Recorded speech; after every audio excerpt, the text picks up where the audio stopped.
Chapter 1272, Order Form. The first to undergo a change is the fantasy bird that looks like a child, but is actually the Golden Crow Princess. Big sister, is it really gone? I can exchange it for many feathers. My feathers are loved by many people in Kunlun. The Golden Crow Princess's expression of wanting bread was clearly written on her face. Even though she has not yet been hatched from the Queen Mother of the West's egg and can only occasionally appear in Kunlun God's domain in the form of an incarnation, the little Golden Crow Princess is still the idol of all fantasy species in Kunlun God's domain. Her feathers are the favorite mascot of the fantasy species in Kunlun God's domain, worth much more than She's 4th grade golden pineapple tilde package. However, sometimes the value of an item cannot be calculated so easily. In this crowded ball of legends, the golden pineapple tilde package that she brought out is truly one of a kind, a treasure with no substitutes. I know, but it's really gone. That loaf of bread was the only one.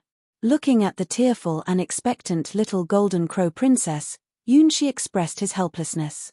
There is really only one 4th grade golden pineapple tilde package like that. Even if you kill him, you can't make another one. If she were to eat any other 4th grade golden cream bread, the Golden Crow Princess, who has tasted the Golden Crow's essence, would immediately uncover his true identity, and that would be disastrous. No. Can't eat it. The Golden Crow Princess stared blankly at the faceless god with his unchanging steel face, and her tiny heart suffered the biggest blow of her life. The things she wants, even the moon in the sky, can be picked for her by someone else, and she herself is a great being capable of becoming the sun. She has had a smooth sailing life since she was little, almost free of worries. Until now, she couldn't eat what she wanted, and couldn't get the treasure she desired. She was overwhelmed by a feeling called frustration. Why is there nothing? I want bread. The Golden Crow Princess pouted and looked at she with a hopeful expression. I also want one. Do you still have them? How much? After eating several gourmet pineapple buns made by the nightmare chef, Ouroboros shamelessly approached. What's with this mysterious code that sells addictive drugs? I'm not a drug dealer. She looked helplessly at Ouroboros, licking his lips as he approached. Oh, I know. You don't want money. So, should I give it to you? Flora can prove that my love fortune-telling is super accurate. Ouroboros boasted, not long after being chased by the Dusk Witch and nearly getting marked. This time, Great Witch Flora didn't argue when Ouroboros used her as a trademark, because after meeting the senior witch, her love luck really changed. This useless snake itself may be useless, but her reputation as the top mysterious fortune-teller is not just empty hype. If her mysterious fortune-telling didn't have substance, given her habit of running away from debts, she would have been turned into snake skewers countless times by now. If you can't make your fortune-telling more clear, then it's not very helpful to say that you will meet your destined lover every 1,000 years. It's really frustrating to wait for 999 years just to have a little hope, only to find out that it's already 1,000 years. How disappointing. We don't have any goods left, they have all been sold, she said angrily as he looked at the sneaky Ouroboros. The reputation of the majestic and mysterious fantasy species had already been ruined ever since Hua chased her to the point where she had nowhere to run and no doors to escape. Out of all the legendary beings that she had encountered, none of them had weaker fighting abilities than Ouroboros. Despite having a huge body that could easily wrap around the stars, its fighting power was not even on par with Cassina the battle god, let alone Hydera the water god, who only needed the strength of one of its snake heads to defeat this fantasy species giant snake, according to Yunshi's thoughts. How could Ouroboros, who belongs to the legend ranked of mysterious snakes, be so useless? This was something that she couldn't understand at all. Let me know when you have more goods, I'll give you my contact information. If there are any goods available, inform me and I'll offer a high price for them, Ouroboros said determinedly, showing no signs of giving up. Some kind of intuition told her that the golden pineapple bun she just had was different from all the bread she had eaten before, with a special kind of magical power. This intuition was not unique to Ouroboros. I want it too. If you're willing to sell, I can help with the purchasing channel. Cassina the battle god also joined the group of people ordering goods. Seeing delicious things but not being able to eat them is a lifelong regret for food lovers. I want it too. I want it too. The Golden Crow Princess quickly joined the crowd competing for it, offering even more tempting privileges. I can have Kunlun God's domain open a door for you in exchange for specialty. Senior, I know you must still have one. Finally, even the Great Witch Flora looked at Yunshi with soft, irresistible eyes. That kind of delicious bread, once you've tasted it, you'll never forget it in your lifetime. Moreover, it was a gift given to her by the senior, with special commemorative significance. After tasting such a delicious pineapple bun, how can she still eat other inferior bread? Senior, you're really mean. You must know that I'll never forget the taste of this bread in my whole life, so you brought out such precious food. Do you all really have to be so enthusiastic? Yunshi wiped away his tears, watching as the legend-ranked experts placed their orders with him. Ouroboros has a secret channel, a smuggling route. Don't be fooled by Ouroboros' appearance. She has managed to escape the many debt collectors in God's domain time and time again. As the saying goes, there's always a way. This smuggling channel belongs to Ouroboros exclusively, and it is also well known in the black market of Endless God's domain. Cassina the Battle God has a channel provided by the official authority of Sky Sword God's domain. It is the specialized route of the 6th Sky Sword, where everything goes tax-free with no inspections. It's even more profitable than smuggling, a privilege of the Sky Sword. Great Witch Flora's channel is even more extensive, perhaps larger than the previous two combined. This is one of the very few channels in Endless God's domain that doesn't require the use of a star bridge. It is an unrestricted channel possessed by the Dusk Witch who excels in dimensional teleportation magic. While it may not be as effective as a star bridge for long-distance transportation, it surpasses the star bridge in delivering goods to specific locations and transporting certain forbidden items that cannot be seen by anyone. This is an exclusive means of transportation that even the star bridge cannot achieve. For traders in Endless God's domain, any of these three channels is enough to make them bankrupt in order to acquire the opportunity. The privileges of the legend ranked are indeed beyond reasoning.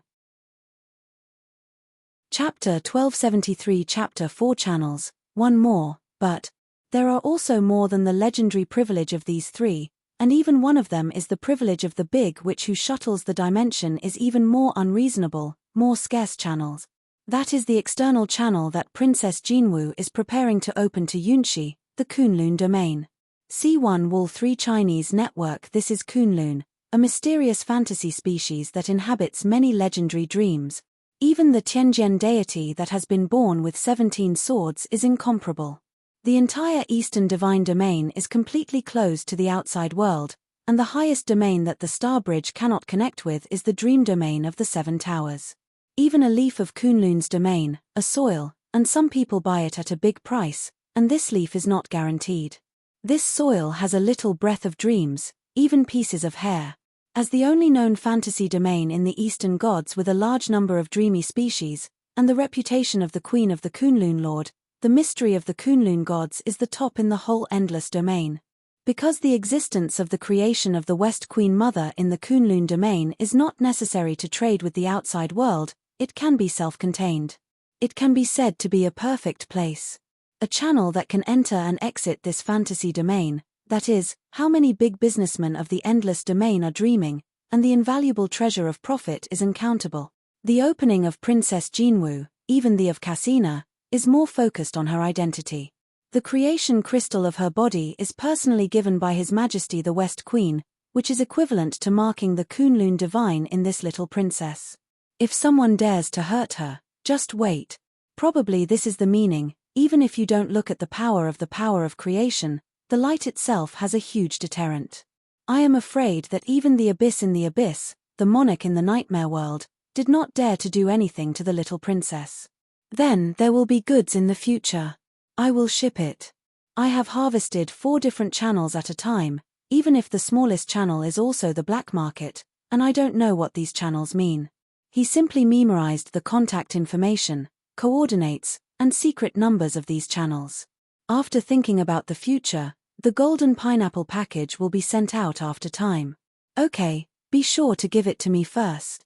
I want to buy money for my mother. Princess Jinwu broke into a smile, looking forward to the expression. You don't have to spend so much, just the 4th order bread, just the value of the item. Yunshi quickly shook his head. He is not a black-hearted businessman who makes a difference, but an ethical baker. What is the price of the fourth-order bread? In any case, the Kunlun domain should distinguish the value and give the equivalent exchange. Yunshi's pocket money. Yunshi did not dare to think about what level of treasure. Jinwu Princess himself does not know what to do. He got a light furnace from her. I can't afford to sell bread in this life. Predecessors. Give me the right to sell the business. This is the bread that I gave to you. The big witch Fushi looked at the magnificent Princess Jinwu. A mother with a creational order is amazing. Hey, it's really amazing. If you have money, you can do whatever you want. It is the special channel of the Kunlun gods. Even Fu Fula was shocked. This is one of the few areas in the endless gods that her second-order shuttle magic cannot reach. Similar places, there is the Dragon Palace of the Northern Divine to the Dragon God Asher, the Pantheon of the Gods of the Western Gods, Ionia, and the Abyss of the Darkness of the Confucian Divine, the Pain of the Unknown Lady. City, the interior of the 7 towers of the core of the Star Bridge network. That is to say, even the big devil who can shuttle the gap of the dimension cannot enter the place covered by the power of creation, which is the gap between the two forces. The great existence of the creation itself will bring about the interference of time and space, and rarely appear elsewhere in their respective regions. Even if you need to go out occasionally, you usually use the descending body after lowering the level of power. In recent thousands of years, even the body has rarely appeared, and almost all have entered a state of silence. Until recently, the existence of the 5 creations seemed to be due to a certain reason, and appeared in a certain domain that was originally unknown, causing a large blockage of the Star Bridge. It is said that the loss caused by that time caused several large chambers of commerce to lose money, and many people jumped from the tower until the satellite bridge system returned to normal. In the meantime, there is a big witch who can travel through the power of the stars without the need for a star bridge, but it is a lot of fun.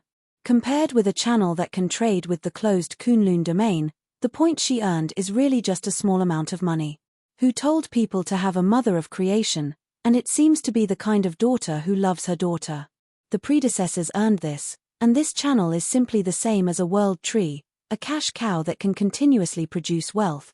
Oh, in this case, the predecessors seem to have satisfied her.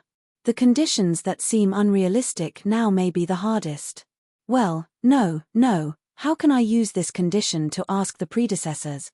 The predecessors, however, have 4 ancient gods who really love each other. They seem to have no interest in making money. They really are the ancient gods and predecessors, and they are more calm than the later generations. I will give it to you later. Futura. 1 order is also ordered, and 2 are also ordered. As a professional baker, there is no reason not to sell. Oh, don't forget my share. Ouroboros reminded Yunshi, I also have good things in my special channel. Others will definitely not get the goods. You can never imagine good goods. Why are you ordering bread? It's like talking about underground goods like contraband. Yunshi didn't look at the serpent or Ouroboros, but he nodded. Anyway, it's just bread, and no one can know his position through bread. For the sake of future escape, money and treasures are necessary. Whoever called to chase him is the 4 generations of ex-girlfriends who have the same rank as the Western Queen. The Kunlun domain, which is in a neutral state, is really a clear stream in the mudslide for Yunshi. So, my copy is also please. If you have trouble, you can use my name. Fighting Cassina gave Yunshi a promise. This promise seems to be casual, but people who know the character of Cassina know that she usually looks casually yes, but when fulfilling the promise, it is absolutely not sloppy. This promise represents the will of the martial art of the undefeated king of the fighting. P.S. The first of the list. Chapter 1274, Cyber Elf Alpha's gaze. In his entire life, Yunshi had only sold bread in the small town. The largest trade he had ever made was recently when he sold bread to his childhood friend, El Phyllis. He couldn't even imagine what those 4 channels, especially the one revealed to him by the Golden Crow Princess, represented. Ouroboros channel is a black market channel that specializes in selling illicit goods, spread throughout the entire Endless Gods domain. The sixth channel, the Sky Sword, is Casina the Battle God's official special channel for the Battle Gods Grand Martial Arts Tournament. It is a channel where even illicit goods can pass through without scrutiny. Great Witch Flora's channel is the fastest and most accurate private channel in the entire Endless Gods domain. It has the highest success rate in one-on-one deliveries and is not monitored. The Golden Crow Princess's Kunlun special channel is the only one of its kind in the entire Endless Gods domain. It is an exclusive channel that has never existed before, an unprecedented private channel. Kunlun Gods domain never had any need for merchants. This channel hasn't been built yet, but the Golden Crow Princess dared to suggest it to Yunxi.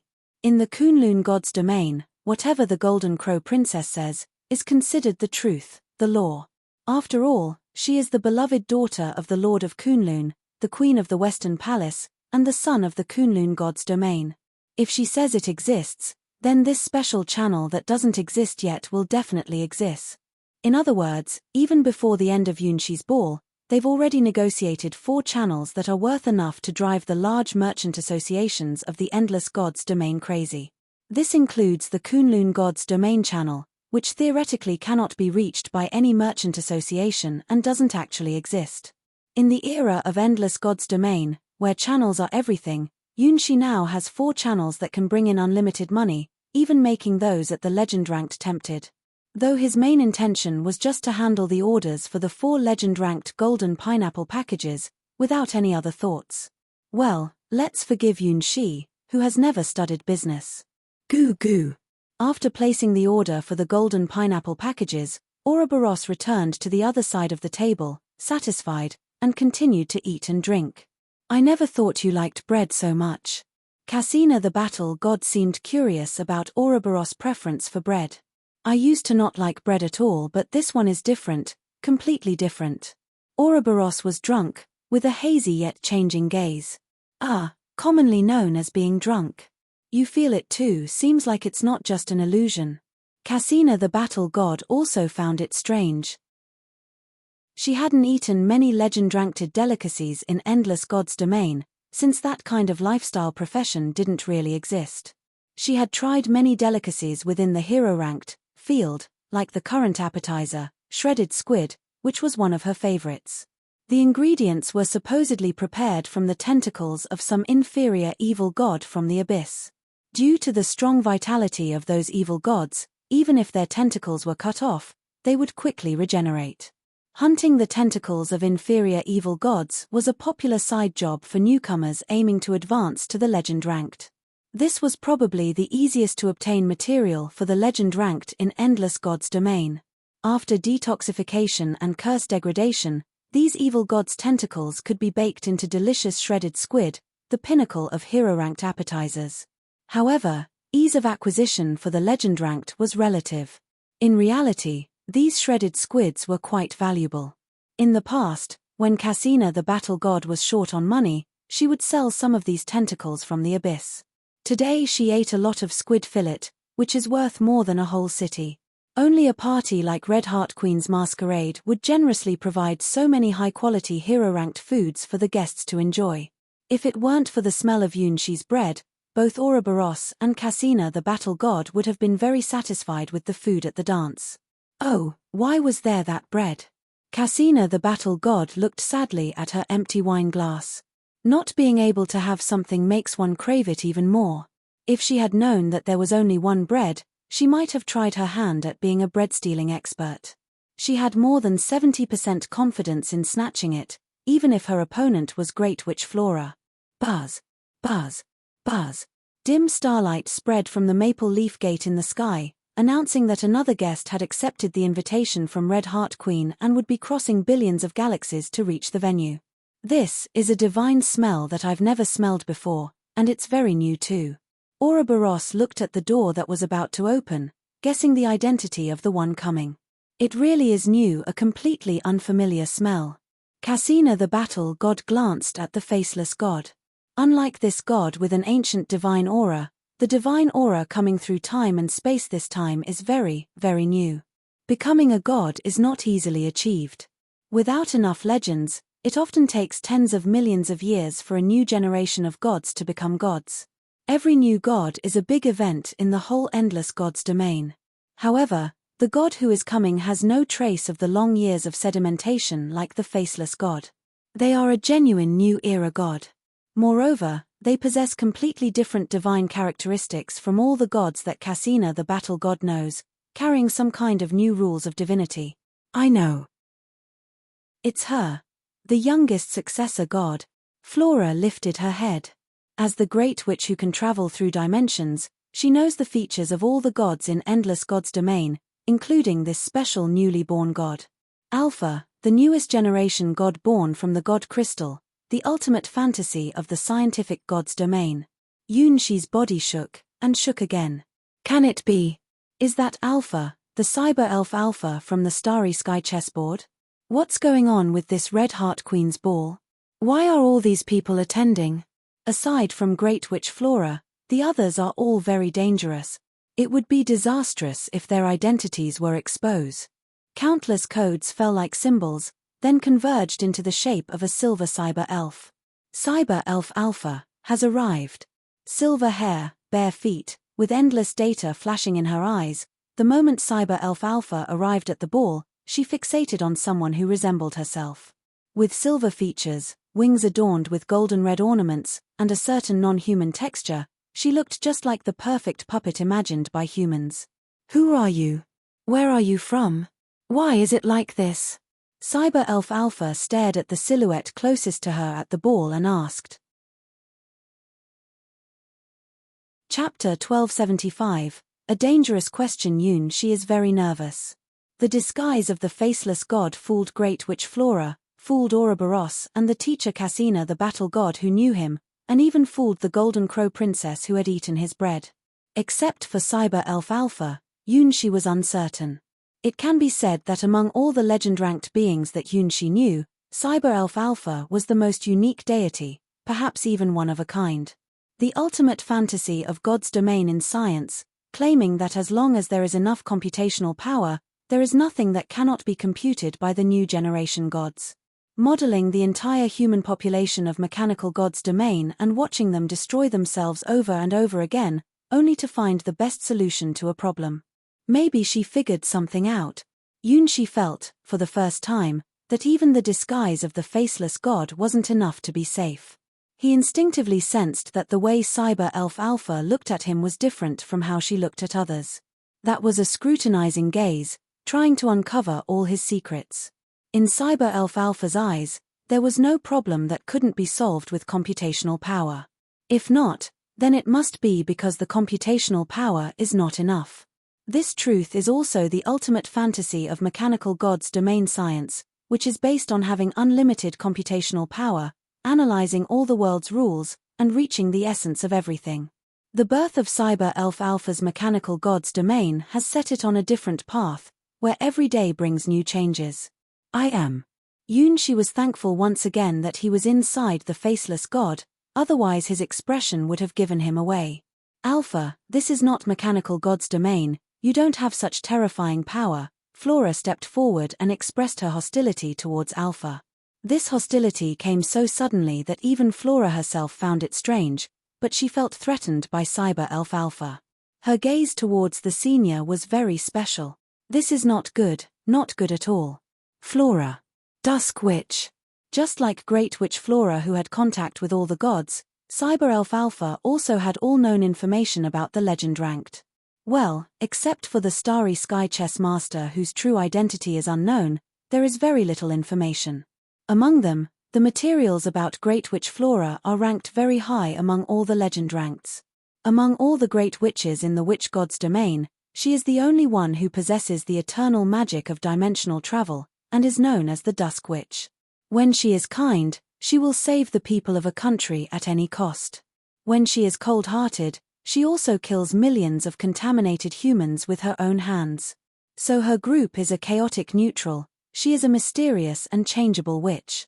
Red Heart Queen Ada. Ouroboros. Cassina the battle god. Queen Mother of the West. A crystal fantasy species of the sun.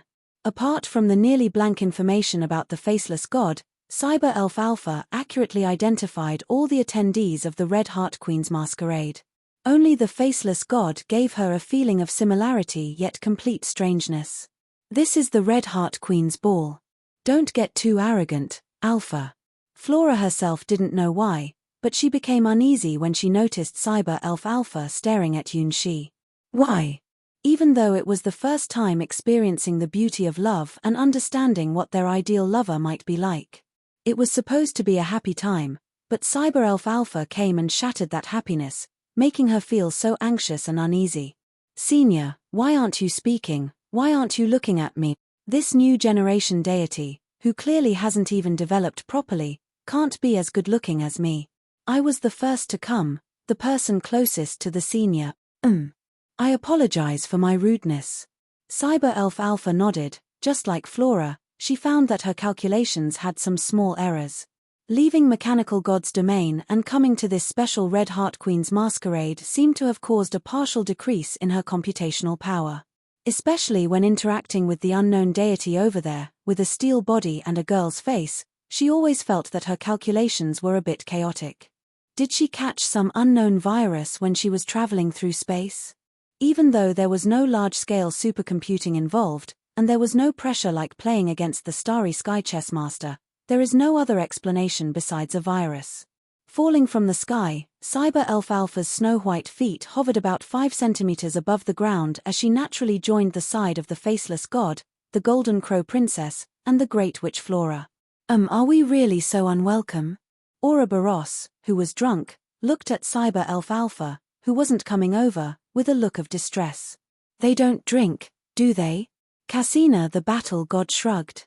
From her perspective, the Golden Crow Princess, Flora, and Cyber Elf Alpha were all newcomers who hadn't yet grasped the allure of alcohol.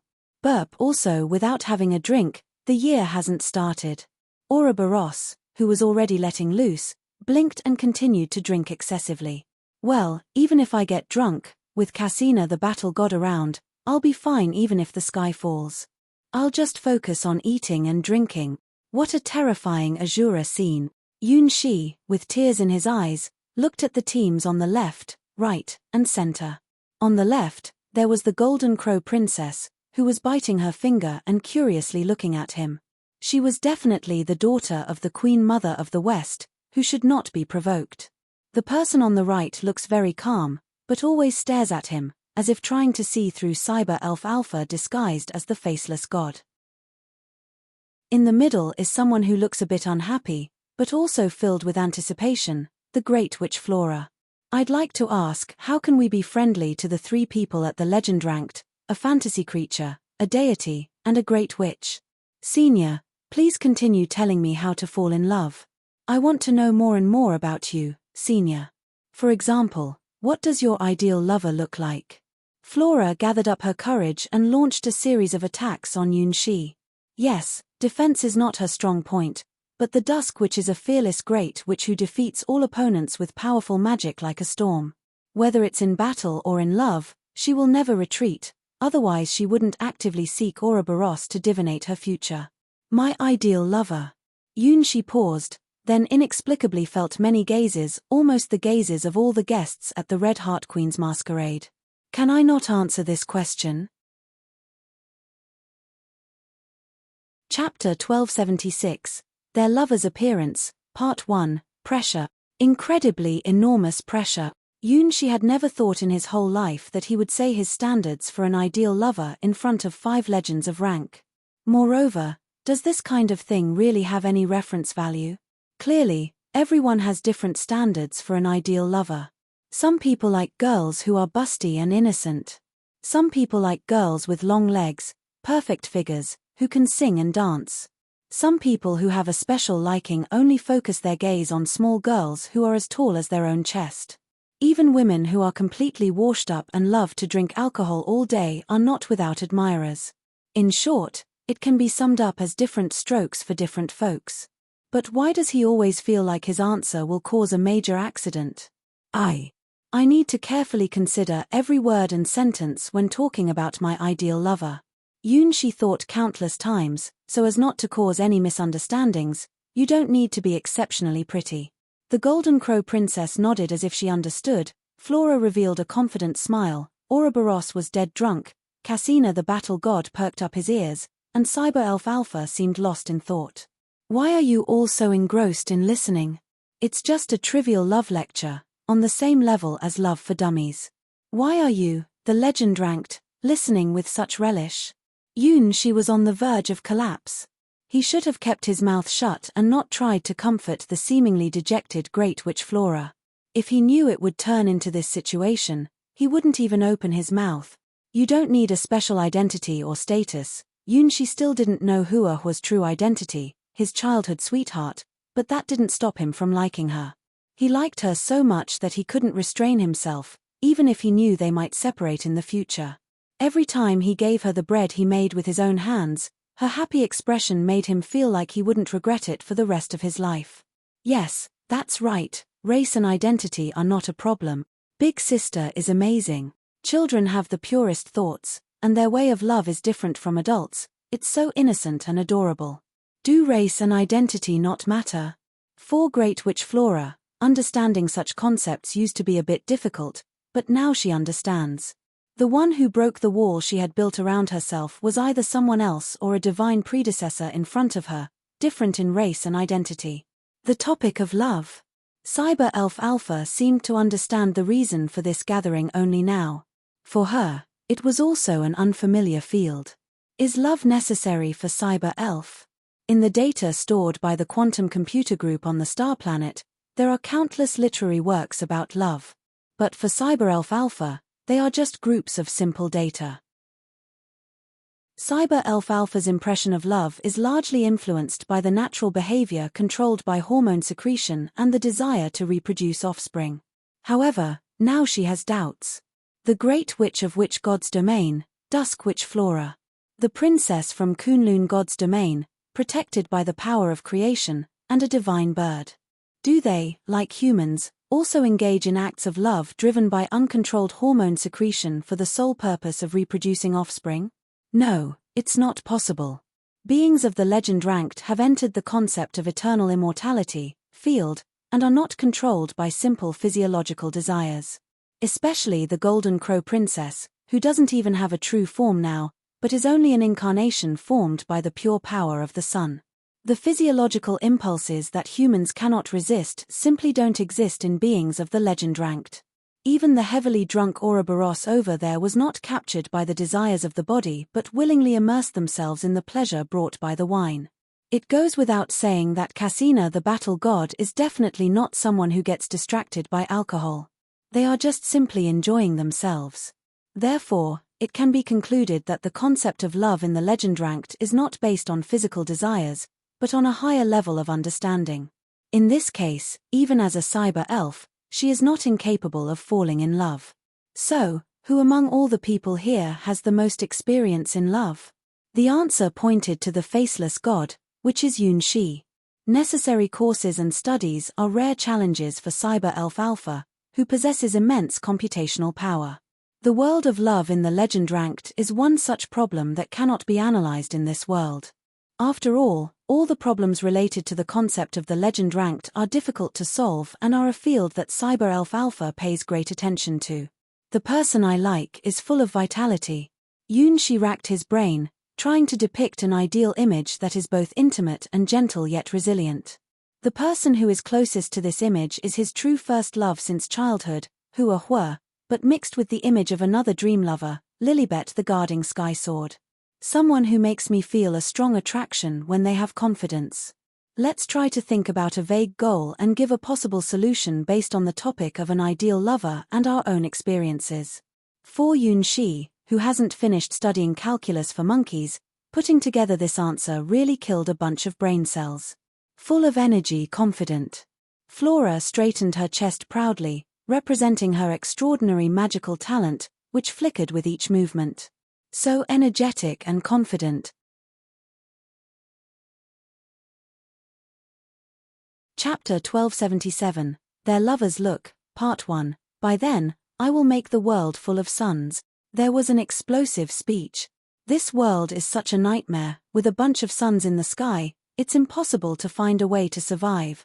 The speech of the Golden Crow Princess acted like an uncontrollable switch, triggering a resonance among the others.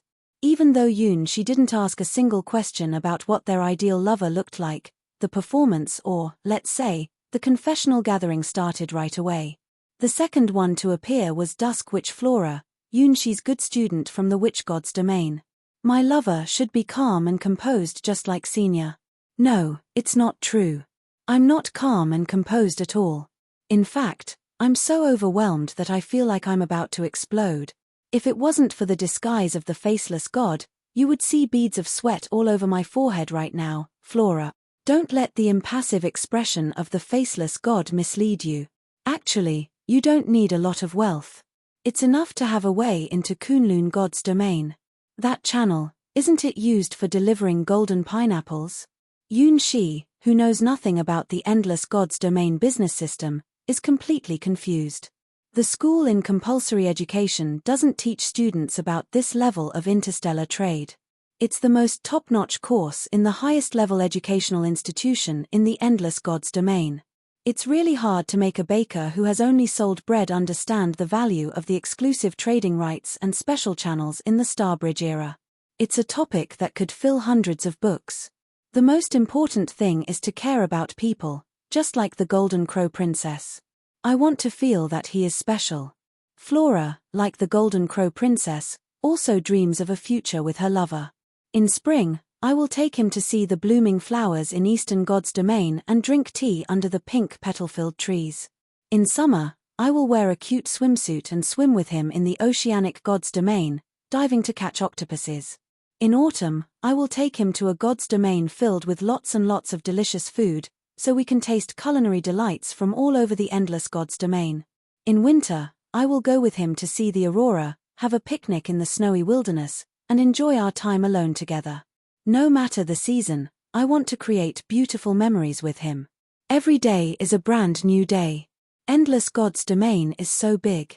We spend each season in a different part of God's domain, exploring different sceneries and making a little money selling local specialties. Such a romantic and girly statement. If only there wasn't that little hint at smuggling. Flora, you seem quite skilled at it. Having dimensional teleportation magic for smuggling is enough to make all the managers of God's domain furious. Senior, what do you think? I have written down all the flower and food styles you like in my diary. I guarantee it will satisfy you, Senior. Flora's eyes sparkled as she imagined traveling together with Shi, happily exploring different places. This kind of future is nice, very nice indeed. Why were we so bound by complicated conditions in the past that we couldn't even imagine what to do after getting a lover? It was only after meeting the Senior that various thoughts suddenly surged out of nowhere. After breaking through her own barriers, she realized that there were so many things she could do after falling in love, so many fun things waiting for her. She has been to all those places, and the delicious food is also recorded in her diary. However, traveling alone and tasting those foods is completely different from enjoying them with two people. Traveling alone is called a lonely food journey. Two people are the passionate and sweet moments of love. Why are you asking me about this? I'm just a temporary teacher for the love course. I won't really go eat with you. Shi is on the verge of collapse, but the situation is not over yet. The third-ranked legend, Cyber Elf Alpha from Mechanical God's Domain, also spoke up. I think if I were to have someone I like, someone who makes my heart beat, they must be stronger than me. With a thud, Shi had an ominous premonition. There aren't many people stronger than Alpha. Even if you're not in Mechanical God's Domain, you are a very special deity. Your strength is extraordinary. Flora looked at Cyber Elf Alpha, who had a calm expression, and was somewhat curious. What kind of person is stronger than you? A player in Starry Sky Chess is more skilled than me, their calculation power is higher. Cyber Elf Alpha's response was simple and direct. If we search for this condition in the legends of Endless God's Domain, there is only one answer. To be better in chess than you, that means only one person qualifies. Flora had been to the Starry Sky chessboard, but only at a beginner level.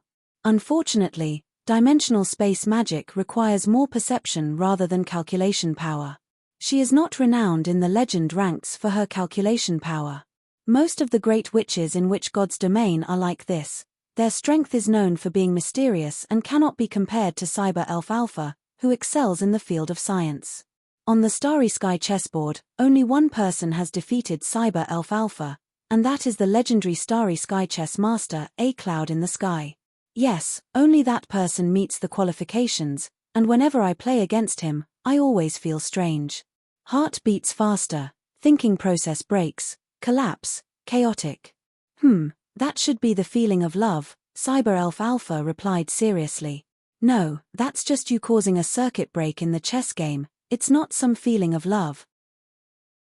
Yun Shi, who had some knowledge about the Star Planet Quantum Computer Group, looked at Cyber Elf Alpha with a helpless smile.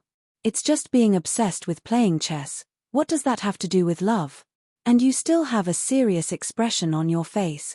The Cyber Elf Alpha in his memory wasn't like this, or rather, she was the most intelligent, transcendent being within his understanding. As for why Cyber Elf Alpha couldn't beat him in Starry Sky chess, it probably wasn't because he was stronger than her, but due to their different chess styles. It feels really good, now I seem to understand, that feeling of restlessness, unease, and nervousness because of love. Flora looked at the faceless god who was so close, her eyes focused. Only by truly experiencing love did she realize that it is not just about beautiful things, but also includes other mixed emotions. For example, at this moment, an emotion called jealousy surged in her heart. Chapter 1278, Their Lovers Look, Part 2, Who is Feeling Jealous? No need to ask, of course it was Flora who easily approached Yun Shi, the Golden Crow Princess, by using her identity as a child. Sister, your hand feels a bit cold. Shall I warm it up for you? Little Golden Crow Princess looked eagerly at Yun Shi with flaming golden-red fingertips. No, it's fine. It's just my nature. Yun Shi, who was inside the faceless god, was sweating profusely. If he burned his hands with the great sun true fire, it would take a lot of effort to recover the Pafu bodies from the brink of destruction. The Golden Crow Princess's light furnace is not the restricted power version that he holds in his hand. It is a world-destroying artifact that can truly burn the sky and boil the sea. Sister, I can't help but feel that you have a very pleasant scent on you, a nostalgic scent. Little Golden Crow Princess held the hand of the faceless god and leaned on it. That tiny body was hanging on the faceless god's hand like a tailless koala, and it seemed very content, not wanting to come down at all. This is how children express their likes, by constantly bothering you. Witnessing this phenomenon, Flora became extremely jealous and almost went crazy. She swore to the source of magic that she had never been so jealous of anyone in her life. Since she started studying magic, she had always been the target of others' jealousy, like a genius being praised by everyone. She could do everything the best, and no magic problem could ever stump her. Even terrifying forbidden spells were only slightly more difficult magic combinations for her. Having a big chest, in the witch god's domain rules, really meant being able to do whatever one wish. But in the current situation, the magnificent breasts seemed to be useless. This wasn't a problem that a witch could solve. It's really lively over there. Watching the turbulent currents at the opposite seat, Ouroboros burped and looked envious. Even children's pretend play can be so spectacular. Ouroboros, why did you take a liking to my disciple? Ouroboros' lover, Cassina the battle god, knew what he looked like because he was her youngest disciple.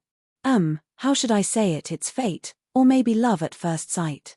Ouroboros recalled their first meeting. At first, she thought Cassina's disciple was a woman. It's not surprising though, because Cassina the battle god's basic genre, the battle god genre, is soft body. After mastering soft body, she would begin training in a solid body. The other disciples Cassina the battle god had were all women, so she naturally had no guard. Cassina the battle god used her tail's essence to forge the seed of the battle god, so it was only natural for her to tease Cassina the battle god's disciple by offering him liquor from her mouth, as a way to regain some interest. Who could have imagined that Cassina the battle god's disciple was male? In her whole life, she had never had any intimate contact with males, or even had the slightest thought about it. That's because males are very dangerous creatures, with their minds full of all sorts of desires, and not at all friendly. Comparatively, it's easier to get along with Hydera, who is of the same species and a fantasy creature like Phoenix, and who is courageous and loyal, just like Cassina the battle god. At that time, it was a big miscalculation. Cassina disciple, who looked cute and smelled nice, suddenly transformed into something completely unexpected. It was like a dark secret that would haunt them forever. Struggling, keep struggling, crying and shouting no, but a big, hot thing forcefully entered. Moreover, for some unknown reason, her snake-like body was surprisingly skilled. Even though she was weak and limp from drinking, she couldn't resist. It was both thrilling and scary. Her whole body felt weak, leaving her at his mercy. Eventually, little by little, she succumbed. Even though she was just a disciple of Cassina, she seemed to be incredibly knowledgeable about snake mating. For Ouroboros, who rarely had contact with males, it felt like cheating. Squeezing, rubbing, digging in with expertise. Every place touched by his fingers trembled, shivered, and convulsed, making it impossible to resist. Yes, it was like that. Actually, she was terrible at intimate skin contact, and in the end, it was a complete disaster. The touch was soft and smooth, like a delicate and silky skin. With a sweet voice and misty eyes, she looked shy and filled with the feeling of spring. She seemed half asleep and half drunk, and on top of that, the other person looked like a beautiful young girl. It's no wonder there is no resistance at all. That annoying boy took advantage of him, and he won't be satisfied until he bites him. This kind of little scoundrel deserves to be punished by drinking Ouroboros' special poison wine every day. It's all your fault, Cassina the battle god. Why did you accept male disciples, especially those who are so good at fooling girls? As Ouroboros recalled how she fell into this situation, she had the urge to bite someone. Don't be fooled by her carefree personality. She values her chastity and would never allow physical contact with a male before marriage, as it is considered taboo. The problem is, it seems that she initiated taking advantage of him, not the other way around. It's all Cassina's fault. Why accept disciples who are not only good-looking but also have a pleasant scent and feel so comfortable to lick? She fell for it. I never said I only accept female disciples. It's just that my martial arts training requires a partner with a soft body, shrugged Cassina the battle god, indicating that he is not to blame for this situation. When I see a pretty and nice-smelling girl, I go up and lick her. This is your bad habit, Ouroboros, okay? And is there anything my disciple is dissatisfied with? Don't you get along well with him? Whoa. It's like this. It's true. I just like that taste, like that feeling. I'm hopeless. Ouroboros self-destructed, with a face that said, I'm just irredeemable. If you're so obsessed, why are you complaining? Eat more, recover your fortune-telling ability. I'm still waiting for you to tell me someone's future. Cassina the battle god knocked on Ouroboros's head, reminding her why she came here. I know. I'll drink. With a righteous expression, Ouroboros continued to indulge in alcohol. Before long, her nightgown was a mess, perfectly displaying the spirit of a wasted snake. Actually, Cassina, you also really like this disciple of yours, don't you? But he's not mature enough yet. I look forward to him growing up. Well, there's plenty of time. It's just hard to find the right person. Cassina the battle god smiled gently, looking incredibly beautiful. Chapter 1279. The last participant. Wait, it wasn't me, I didn't do that kind of thing.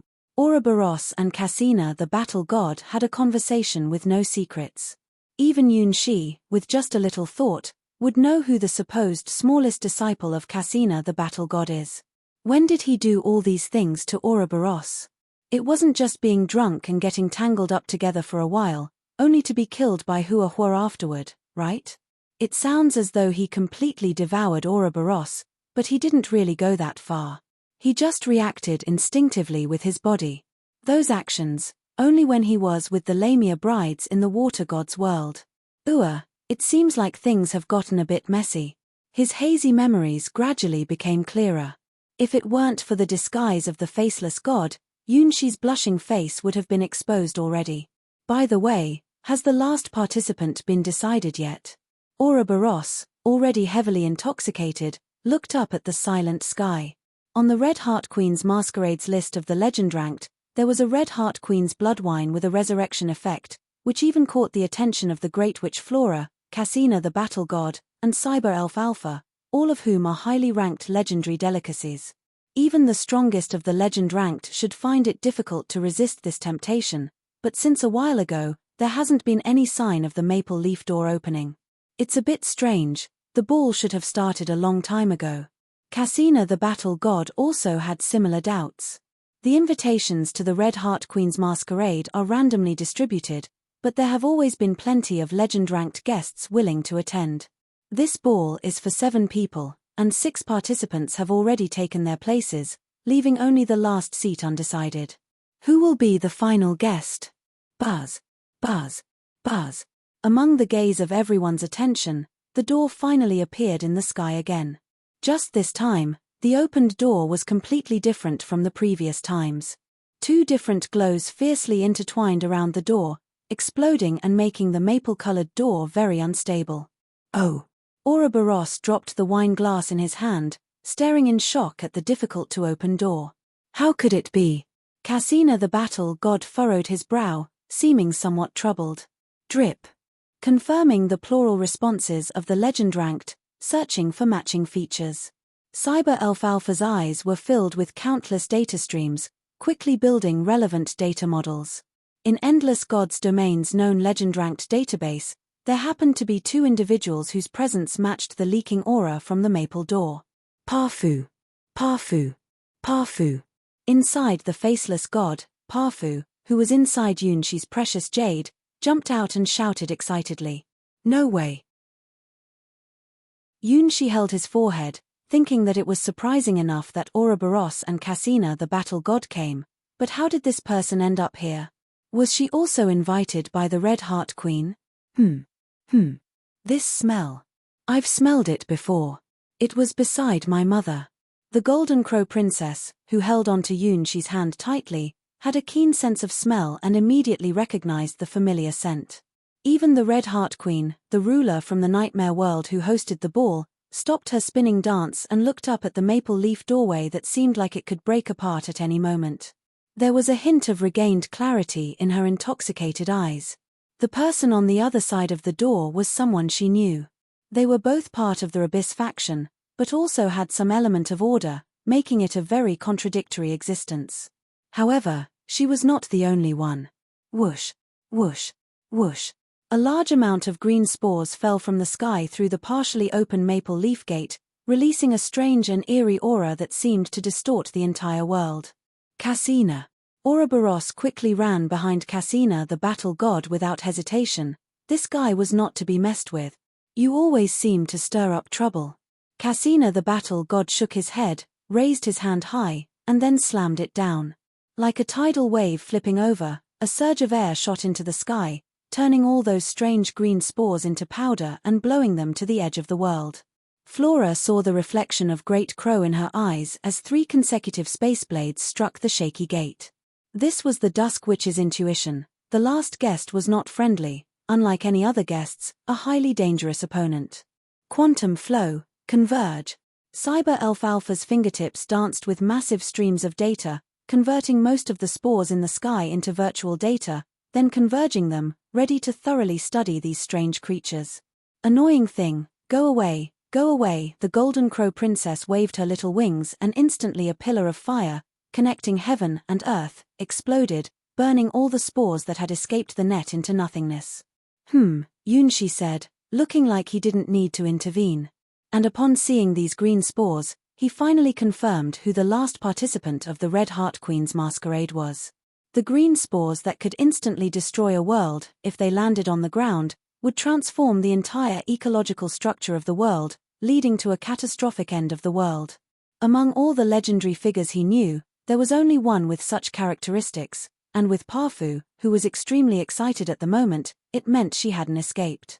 However, it seemed that on the other side of that door, there were not just one, but 2 different legendary powers colliding fiercely. These green spores were only leaked from the aftermath of the battle. Buzz, buzz, buzz. The maple leaf gate that had been continuously slashed 3 times by the great witch Flora began to show signs of breakage. The storm in the void started to spread, as if it was about to completely sever the passage to the Red Heart Queen. Coordinates locked. Inside the faceless god, Pafu emitted a translucent green light, then a beam of green radiance descended from the broken maple leaf gate. With disheveled green hair, skin almost as white as snow, and the iconic small round mask, it was precisely the person Yoon she knew. Above the mask, a pair of triangles depicting a cute slime pattern were sparkling, as if summoning something. In the center of the round mask's forehead, the soft and adorable slime pattern displayed certain coordinates. Pafu. Pafu. Pafu inside the faceless god was delighted for a moment but ultimately didn't respond to the summoning, instead continuing to stay by Yoon-shi's side. Crash. Crash. Behind the girl, strands of green hair, each with its own life, twisted uneasily. Most of the red boughs tied to them were broken, and they still carried a terrifying sword aura. Chapter 1280. Pafu's Rejection. Shaya Longness. The Sky Sword was the first legend-ranked opponent that Yoon-shi had ever faced. She was the child of God from the Slime tribe. In the Sky Sword God's domain, the newest generation of the Sky Sword. Yoon-shi would never forget the terrifying power she unleashed in the Water God's world, causing countless green spores to fall and nearly destroying the entire world. It was also the first time Yoon-shi faced a threat from a legend-ranked opponent, experiencing the power that surpassed even hero-ranked fields and could easily destroy the world. One could say that Shaya Longness was Yoon-shi's mentor at the legend-ranked, the one who introduced him to the concept at the highest level of the Endless God's domain. Strange, why did the coordinates disappear again? Shaya Longness, who had hurriedly escaped to the Red Heart Queen's masquerade, looked around with a puzzled expression. She was supposed to arrive at this venue earlier. She received the invitation letter even earlier than Cassina the battle god and Ouroboros. Her turn to appear should be the 3rd or 4th. The problem was that the timing of her accepting the invitation was a bit unfortunate. She was on the way of being chased by someone, and the door to this venue that was already open couldn't be entered. Her opponent was extraordinary, having been chasing her since a certain incident. The battle had been going on for over a month, and it seemed like it would continue. Just when she was about to give up, watching the door disappear, a turning point appeared. In a fleeting moment, because of Great Witch Flora's 3 consecutive space blades, she smelled a hint of her own essence in the Red Heart Queen's masquerade venue. It was a split she voluntarily created, a splitting body used to invade Water God's world, a unique slime with powerful assimilation and mutation abilities. In the final battle of Water God's world, she retrieved this special slime. However, due to Cassina the battle god's divine skill, the magnificence of Skydance, this special slime was scattered and left in Water God's world. After that, there was no news about this split body. She thought it was assimilated by Hydera the water god. But unexpectedly, at a critical moment, she felt the presence of this split body that had been separated from her own body. Using this split body as a reference, she captured the correct location of the Red Heart Queen's masquerade, escaped from the enemy's pursuit, and entered smoothly. However, the special slime that split from her body also disappeared, no longer responding to her command to return. It seems that this special splitting body now has its own consciousness and soul, and no longer wants to return to become a part of her body, completely merging life with her. Who is it? Shaya Longness's eyes swept over each of the 7 people here, all of whom seemed suspicious. The organizer of Red Heart Queen's masquerade, the queen from the nightmare world. In a sense, the two are part of the same camp, but the evil god camp is known for not getting along, occasionally cooperating, but often acting recklessly and arbitrarily. The faceless god, a strange and ancient spirit.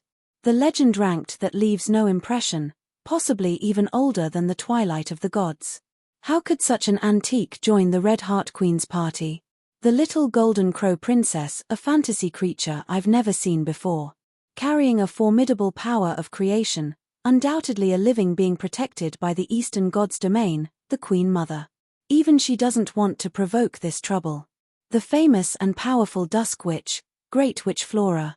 Endless God's domain, the most skilled magic user, often smuggles terrifying forbidden items. They belong to a neutral faction in the midst of chaos and interact with both the good and evil factions. Cyber Elf Alpha, a new and rising deity in the mechanical gods domain. Cyber Elf emerged in the Starry Sky chessboard, defeating almost all known legendary chess players. She is known as the strongest new generation deity in the Starry Sky chess. If it wasn't for the presence of a cloud in the sky, the Starry Sky chess master, she would already be the strongest legend in Starry Sky chess. Finally, we have the opposing faction. Ouroboros, the close ally of Hydera the water god, her archenemy. In terms of combat ability, she is completely insignificant, except for being a gigantic waste. She is an incredibly weak fantasy creature who can be defeated by 10 others. Even the Golden Crow Princess, who is still just a child, is much stronger than her. Cassina the battle god, a truly terrifying enemy. Battle Gods Grand Martial Arts Tournament is a legendary undefeated battle. Cassina the Sky Sword is hailed as the strongest sky sword under the god-slaying sky sword, and she is known to be the strongest active sky sword. In the world of the water god, it was her actions that caused her plan to invade the water god's world to fail. In the end, it allowed Hydera the water god to successfully complete the final step of becoming a true god of the water world.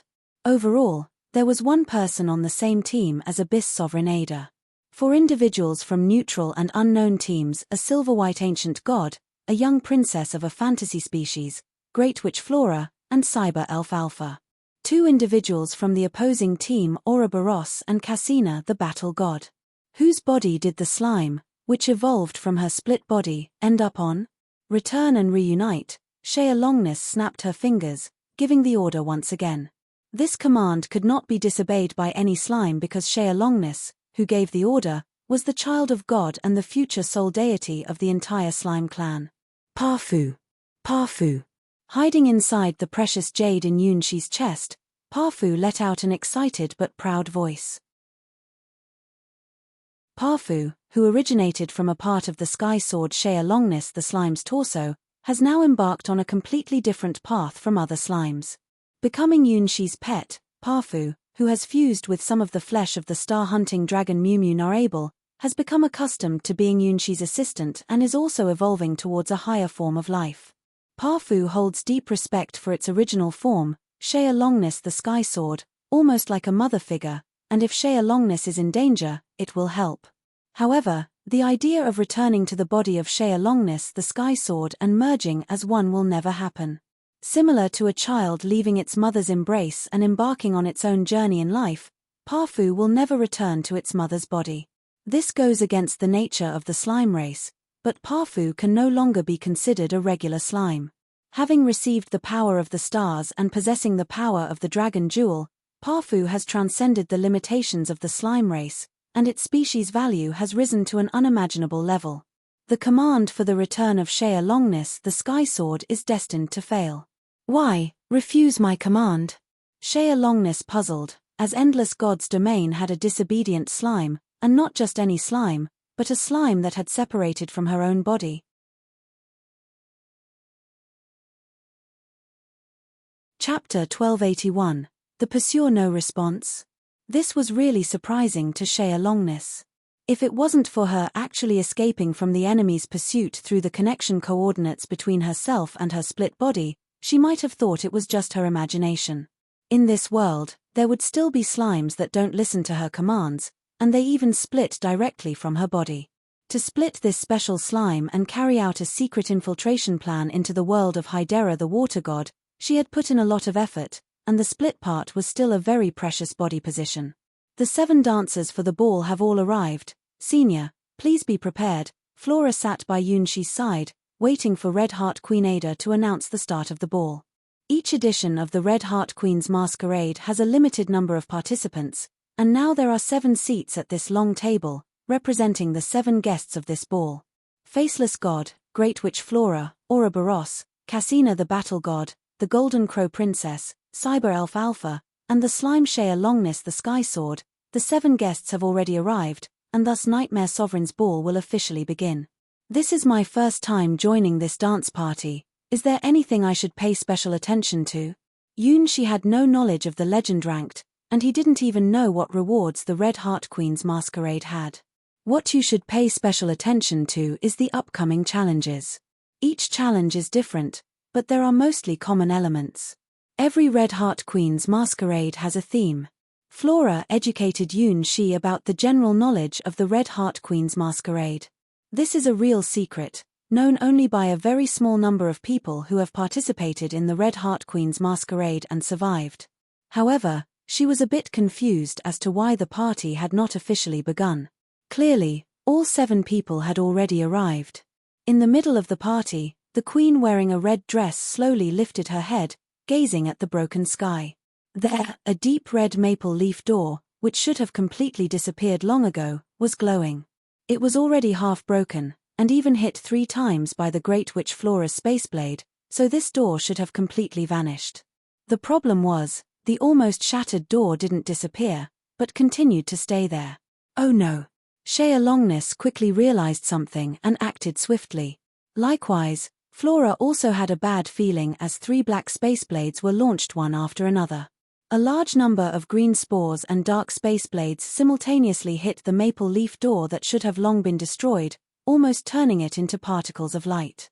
Then, the next second, a silver-blue sword light broke through the door, tearing apart the fabric of space and time. Are they even following us here? Shaya Longness wore a very distressed expression. There aren't many people in this world who can give the slime sky sword a headache, but this person was definitely one of the toughest. SSS. Without any chance to escape, Shaya Longness's body was instantly pierced through by the silver-blue sword light, pinning her to her seat. It was a sword of deep blue color, with a cold silver-white blade.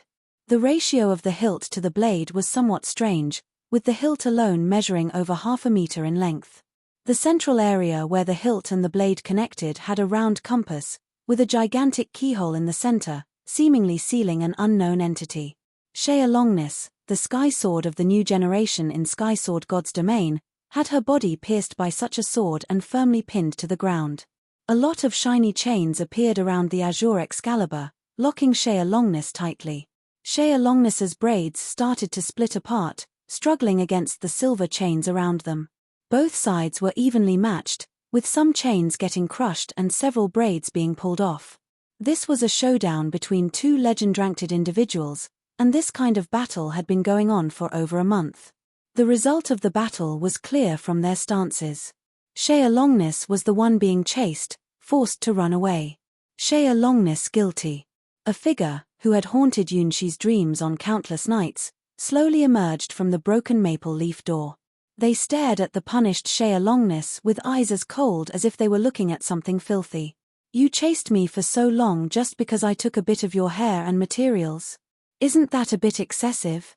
Shaya Longness, who was nailed to the ground, suddenly split into 4 gelatinous blobs, resembling jelly.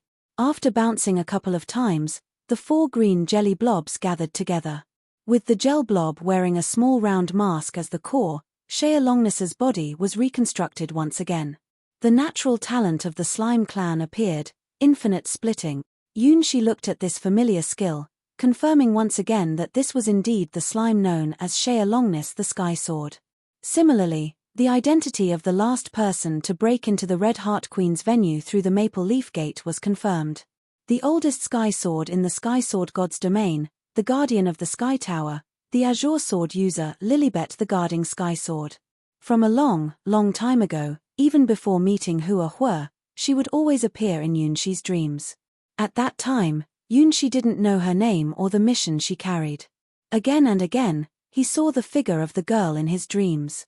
She stood on a golden beach, with a door connecting the sky and the earth behind her.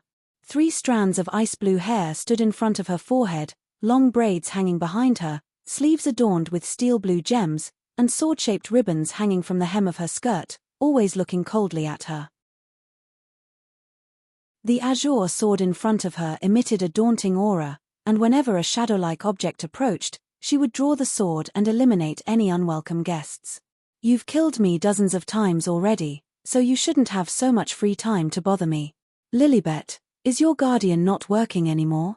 Shaya Longness, who has the ability to revive as a slime, was feeling very bad. Even though she can split and come back to life, getting killed still hurts. If it was any creature below the legend ranked, they would have died a long time ago. When you get killed, you die, but this is just one of the truths of the world. It doesn't apply much to creatures below the legend ranked. Give back what you stole. Holding her blue divine sword, Shaya Longness swung it down again, cutting the slime sky sword, which had just transformed back into its humanoid form, into 16 pieces. Shaya Longness, who had split into 16 pieces, merged back together, transforming into 4 little girls who looked around 7 or 8 years old.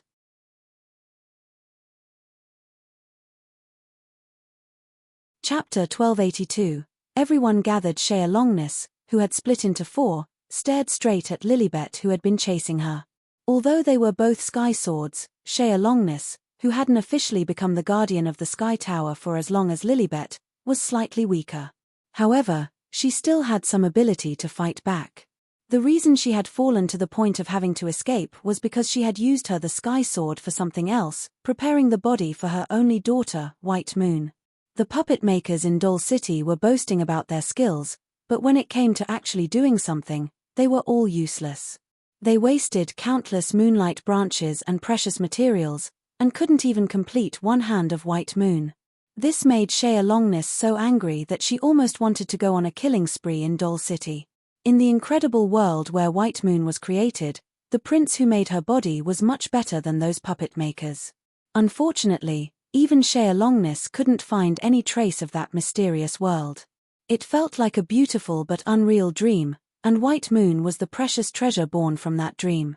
With no other choice, Shaya Longness, as a mother, risked her own sky sword and housed White Moon inside it to maintain her existence. At the same time, Shaya Longness personally traversed Endless God's domain to find the materials needed to create White Moon's body. According to some sources, she targeted Lilibet and successfully obtained a part of their hair and some rare materials from the Sky Tower treasury while they were off guard.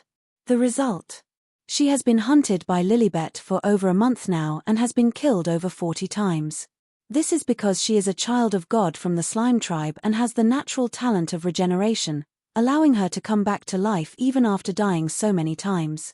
In the legend ranking of Endless God's domain, Shaya Longness, who has the protection of the slime tribe, may not be the strongest, but she is definitely the hardest to kill. Most gods are limited to certain regions called God's domain. The gods who can gather faith from more than 10 gods' domains are considered the highest-ranking gods.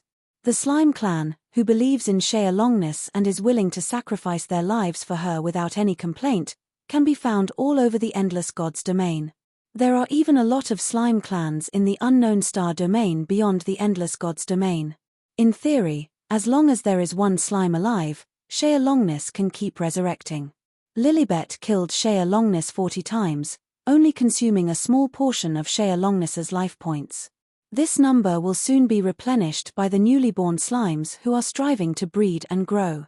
The problem is, being killed continuously is a huge blow to Shaya Longness's spirit. Although her life points decrease only a little, the exhaustion and torment caused by consecutive deaths will not disappear, even for someone of the legend ranked. Even the high and mighty gods, when their physical bodies are killed, often take hundreds of years to resurrect. The more times a god is killed, the longer the revival time becomes. Many ancient gods who fell during the Twilight War of the Gods were almost sentenced to semi-permanent death due to the special mechanism of that war. They even had their divine concepts taken over by the new generation of gods, almost truly extinct.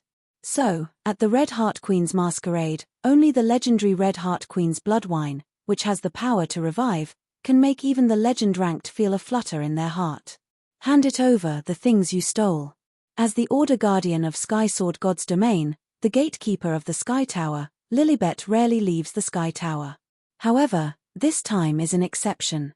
Lilibet, who has always been guarding the Sky Tower, has been actively hunting Shaya Longness for over a month, while the task of guarding the Sky Tower has been entrusted to a certain fantasy species from Kunlun God's domain. This also means that what Shaya Longness stole from the Sky Tower and Lilibet is so important that Lilibet must continuously pursue her. No. What I have obtained is mine.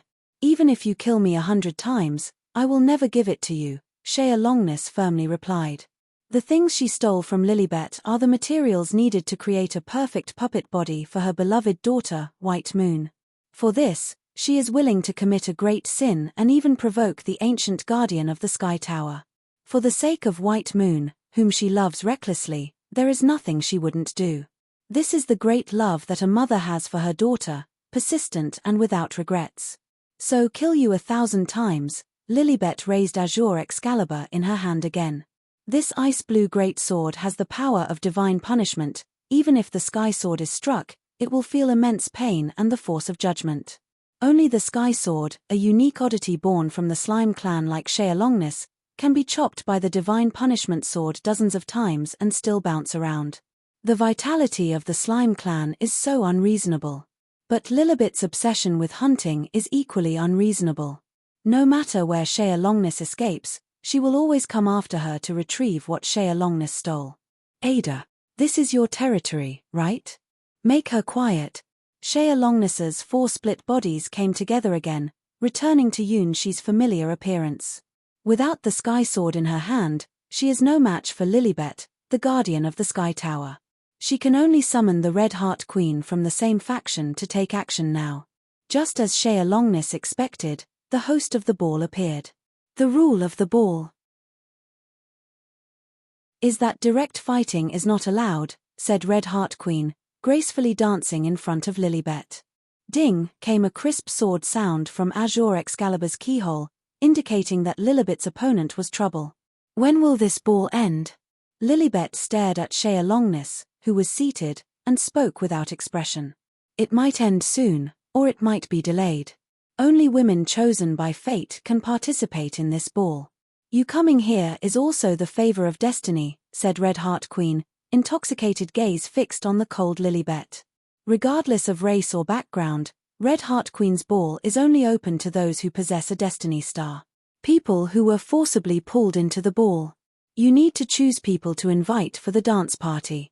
People who come without being invited. For this dance party, these guests have been chosen to perform at the party. The Great Will of Nightmares is watching this place.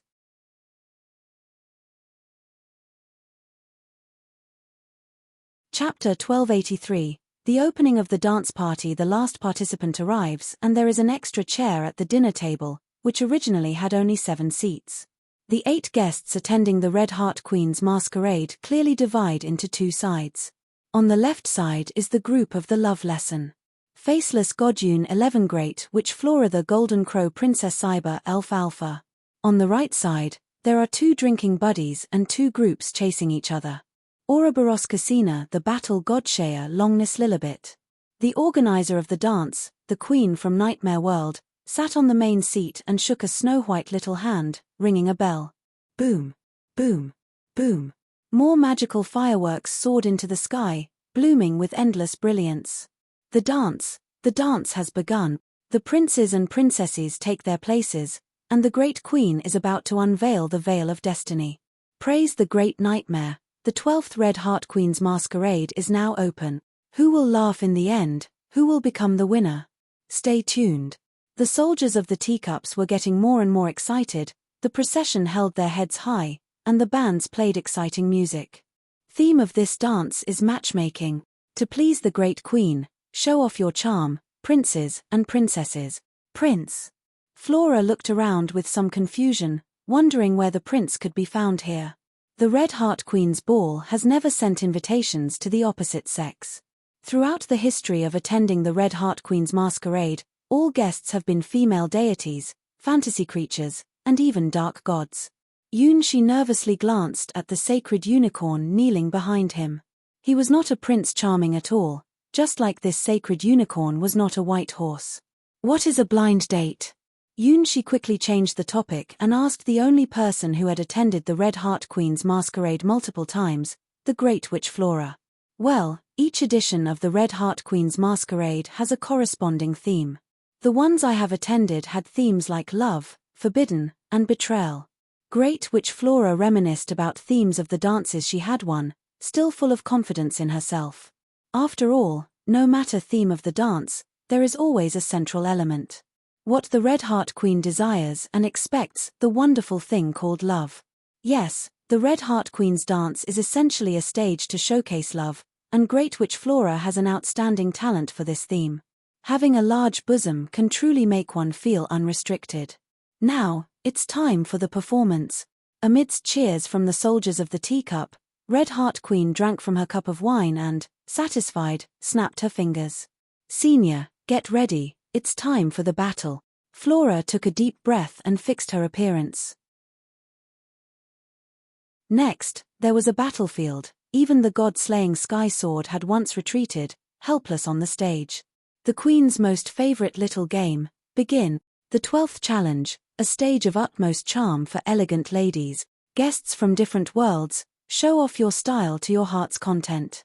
Nightmares are watching, and only the most outstanding performers can earn the favor of delicious food and the light of destiny.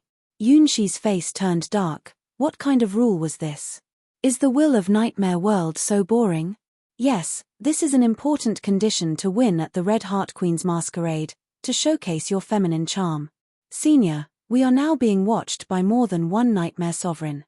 The scores they ultimately give will determine the final rewards of the ball, Flora reminded Yunshi, emphasizing not to underestimate this seemingly simple game rule. Showcasing the charm of a lady. Yunshi was on the verge of collapse. Where would he find the charm of a lady to showcase? He was a genuine gentleman, for goodness sake. What? Is this kind of rule, not the intense battle like the Battle Gods Grand Martial Arts Tournament? Ouroboros was also shocked. This rule was really disadvantageous for their team. So that's the rule. No wonder those guys lost miserably. Cassina the Battle God pondered. She knew several high-ranking legends who participated in the Red Heart Queen's masquerade and became weak afterwards. They originally participated in the Red Heart Queen's masquerade for the rare legend-ranked delicacies, but when they returned, they were all disoriented and none of them participated in their beloved Battle Gods Grand Martial Arts Tournament again. It seemed like they had suffered a serious blow. No problem, even if it's a competition of women's charm, I won't lose. Unlike the completely useless Ouroboros beside her, Cassina the Battle God had confidence in both her feminine charm and personal strength. As a part-time dancer all year round, she was truly a popular person, and had captivated countless innocent young men. Wow, the elder sisters are really impressive on the dance floor. The Golden Crow Princess held hands with the faceless god, curiously watching the rapidly forming stage. Senior, you need to pay attention. This performance that showcases charm is very important. Generally, scoring above 60 points ensures a victory. Flora continued to explain the rules of this challenge to Yunshi. Although they couldn't see or feel it, there were indeed more than one Nightmare Sovereigns gazing at this place, responsible for giving scores to the performers. Since these monarchs didn't directly participate in the ball, Flora didn't know who judged their scores every time. Based on her experience in past Red Heart Queen's masquerades, there were approximately 10 monarchs watching here. And she was the participant with the highest score in all the past Red Heart Queen's masquerades. By the way, there was once a god-slaying Sky Sword who received a score of 0, not just once but 3 times in a row. Finally, unable to bear it any longer, he flipped the table, grabbed the gift, and ran away. Chmph. You're in for some bad luck, Lilibet. As soon as Shaya Longness heard this rule, she knew her chance had come. Someone like Lilibet the guarding Sky Sword, who was never easygoing and always hunting down and annihilating enemies, had no idea what charm a woman could possess in this lifetime. Compared to her, Shaya Longness had an advantage because she was someone who had a daughter. She was the slime Sky Sword who had completely enchanted that whatever prince's soul. Lilibet absent-mindedly drank the red tea in front of him and continued to stare at Shaya Longness. His gaze was one that would never give up. However, she didn't notice that someone on the other side of the dining table was secretly watching her, with an expression filled with nostalgia and excitement. We meet again, Lilibet.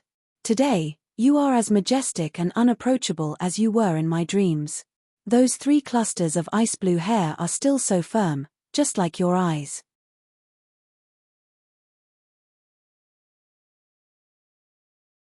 Chapter 1284, Yunshi's dream lover Lilibet Elizabeth. Even the name Yunshi only learned recently, he always thought she was just a perfect outline in his dreams, representing his reflection of the perfect dream of a woman. No matter when, steadfastly guarding something important. Whether it's 1,000 years or 10,000 years, it will never change. Every time he sees her figure, he will blend into the group of shadows, rushing towards her like a moth to a flame, just wanting to say a word to her. Unfortunately, this wish has never been fulfilled. In a similar shadowy state, he can't even get close to her or make his voice heard. In his dreams, he can't do anything or say anything, only repeating the same cycle over and over again. Appearing in a certain area in front of the golden beach, then involuntarily moving towards the golden beach, as if the gateway connecting heaven and earth behind the golden beach has some irresistible allure for him. Then, she was slain by her. The icy blue divine sword will never let any shadow that tries to approach the golden beach escape. It completely cuts off the filthy things she calls wandering souls. Even the term wandering souls was learned by Yun-shi from her. It seems to specifically refer to those irrational, chaotic shadows that wander outside the golden beach with him. Despite being killed over and over again, Yun-shi bears no grudge. His longing for the beautiful god's domain only grows stronger. Unconsciously, she becomes more and more special in his heart. Her majestic figure makes the young Yun-shi fall in love. Even though he knows it's just a dream, a fantasy existence like a castle in the air or a moon in the water, Yun-shi becomes infatuated with her and subconsciously starts looking for similar girls. Perhaps, it tastes like first love, youthful and captivating. Every time he wakes up from the dream, Yun-shi forgets what she looks like. The pain of being killed in the Golden Beach also disappears, as if everything was just an illusionary dream. It's only when he returns to the dream again that Yun-shi remembers seeing her here and the fact that she killed him. If every time entering a dream is a new and brief life, then every encounter with Lilibet is a magical and thrilling first love that happens every time. Starting from the first time Yun-shi dreamed about the Golden Beach and the doorway connecting heaven and earth, he has had countless dreamy first loves with Lilibet, each time he was killed. This extraordinary dream gradually disappeared when the light of the stars fell and he inherited the fate of Starchild. It wasn't until he obtained the title of Teacher Cassina the battle god in the real world, and truly went to the Sky Tower where the guardian of the Sky Tower, Lilibet the Azure Excalibur, had been guarding for millions of years, that he truly realized that all of it was not a dream, but a past event. Stepping on the golden beach that had witnessed countless deaths, seeing her continue to slay the approaching wandering spirits, Yun-shi felt like he had traveled through time. It turns out that all of this actually happened. Lilibet would not know that among the wandering spirits she had slain, there was once a peculiar one, someone who didn't know where they came from or why they were here, but their shadow would always draw closer to her. Other wandering spirits instinctively wanted to cross the golden beach and invade the gateway of the Sky Tower. But this shadow called Yun-shi was an exception. His reason for moving forward was not the door, but the person in front of the door. Every time he saw her figure, his heart would become warm, even if he didn't care about his own fate in the next moment. For Yun-shi, this was the best date, the most wonderful dream. As long as he could see her, it didn't matter if this place was hell. Just by gazing at her figure and occasionally hearing her whispered words, he would feel happy. Unlike his childhood sweetheart Hua, she was like an unreal dream lover, too perfect to be true. The moment they met in his dreams was much, much earlier than when he first met Hua. At that time, he was still just a naive child. However, some things seemed to transcend age. When Yun-shi saw her for the first time, he thought she was very, very beautiful. Whether it was her 3 upturned hair tufts, the long braids swaying in the wind behind her, or the giant azure sword she carried, everything was so majestic. Powerful. Confidence. Persistence. Perfection. Before meeting Hua, Yun-shi believed that there was no such perfect woman in the world, she was just a character he imagined in his dreams. After meeting Hua, he discovered that there really is such a perfect genius in the world. So it was natural for him to fall in love with her, because Hua and Lilibet were so similar. And so, Yun-shi had 2 first loves. Lilibet the guarding sky sword, who only existed in the dream world and could only meet in dreams. In the real world, his childhood friend, a super talented girl swordsman who was like the Queen of Summer. In his dreams, he was always killed by Lilibet, But he remained unwaveringly loyal. In the real world, he would forget everything in his dreams when he woke up, and his eyes would only see that charming figure. There is no priority issue. Ouroboros is not just a substitute for Lilibet, they are just incredibly similar. Like the two sides of the world, Ouroboros is the queen under the sun, while Lilibet is the guardian of the other side of the world. Both of them are equally outstanding and have unwavering determination. It is a trait that even time can't erase, and it is the reason why Yunshi became infatuated with them. Even as he grew up and realized it was just admiration for heroes, an unrealistic fantasy from his youth, Yunshi never regretted liking them. If possible, Yunshi would definitely choose the fate of marrying his childhood friend, Ouroboros. Similarly, if given another chance, he would want to tell Lilibet that she used to be the most beautiful girl in his eyes. However, with the awakening of Starchild's identity, none of these futures that seemed impossible could happen. Yunshi never expected to unexpectedly meet his dream lover again on the faraway Red Heart Queen's masquerade, even in the world that is completely different from Sky Sword God's domain. Today, she, just like every day in Yunshi's dreams, was firm and unbeatable. Even her gaze that could chase others made people's hearts flutter. The name Lilibet Elizabeth, gently spoken by her tongue, captivated Yunshi's soul and made his heart race.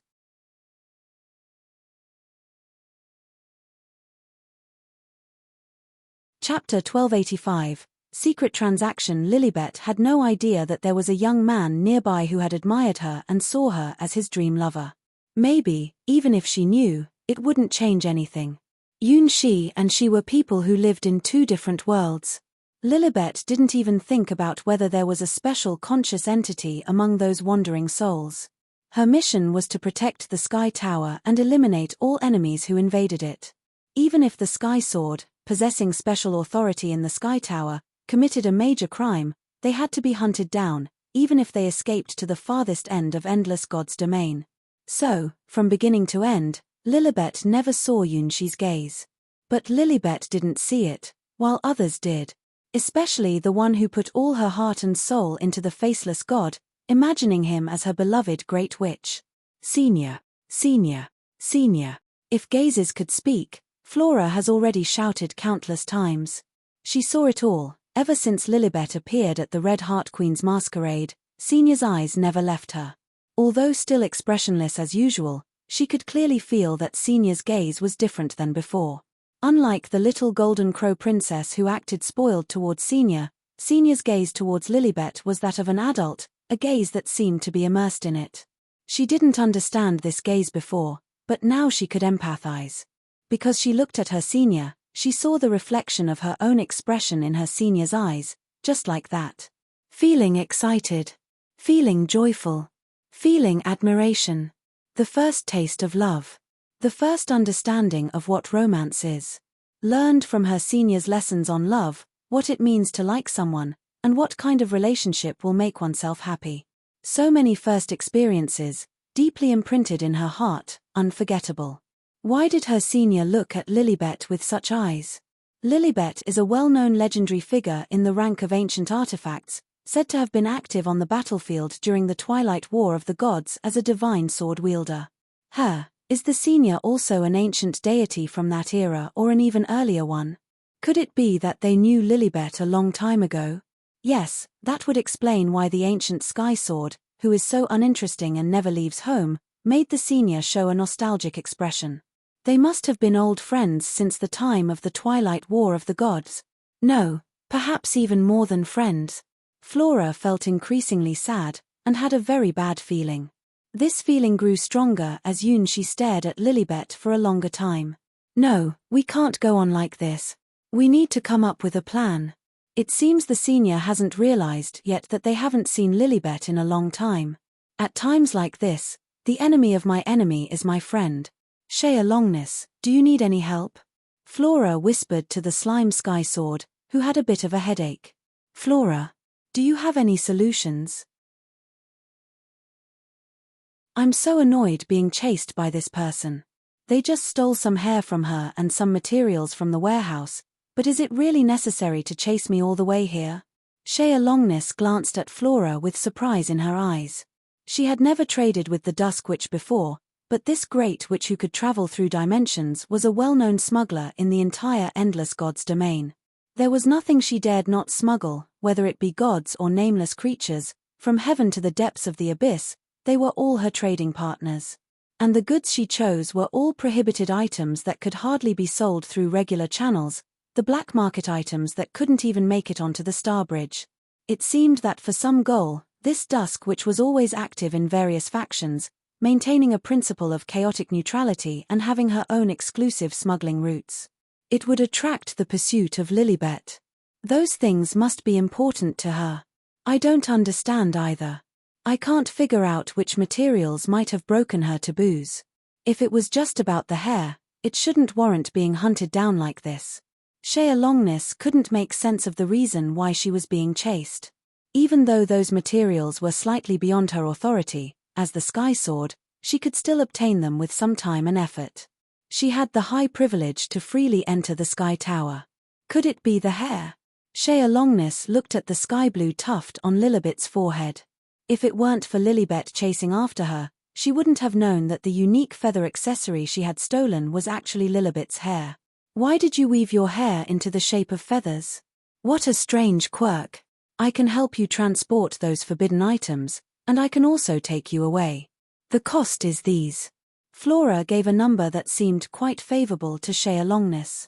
With this price, smuggling ordinary forbidden items would be considered an astronomically high figure. Buying a small god's domain would not be a problem. But now they had to smuggle these things from under the guardian of the Sky Tower's nose and also take Shaya Longness, who was being chased. So this price was too cheap enough for Shaya Longness to think that Flora had missed a digit. The legendary Dusk Witch smuggling route was known for its high fees, being the top choice in the Endless Gods domain black market. When did it become so generous? You really only want these? Shaya Longness was a little skeptical. Yes, just these, but you have to do one thing. Flora was bleeding heavily this time. Normally, the fee for such a dangerous smuggling would have an extra 0, but this time she was definitely breaking her own business principles. It was because she had something she wanted Shaya Longness to do, a task that only she could accomplish. First, you have to do it like this, and then show like that. No matter what, you must. Okay, this is easy, leave it to me. Shaya Longness straightened her chest and then felt a little frustrated as she realized her bust had shrunk by one size. Oh, I forgot. She separated this part a little, and now that little one that split off can't be found, and I don't know whose body it's on now. Lilibet, don't get too full of yourself. After discussing the deal with Flora and securing their escape route, Shaya Longness regained her confidence. The frustration of being chased by Lilibet and dying over 40 times vanished, as she now stood in an invincible position. Having formed an alliance with Flora, Shaya Longness no longer had to fear being pursued by Lilibet.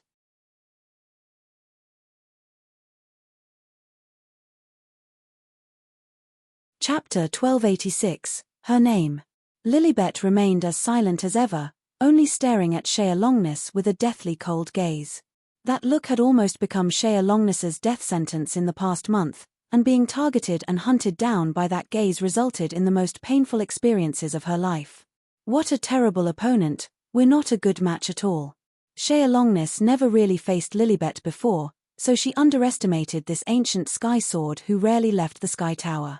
Even during the time she was punished in Water God's world, she only thought that this ancient sky sword, who protected the order of Sky Sword God's domain, was successful because of Cassina the Battle God's influence.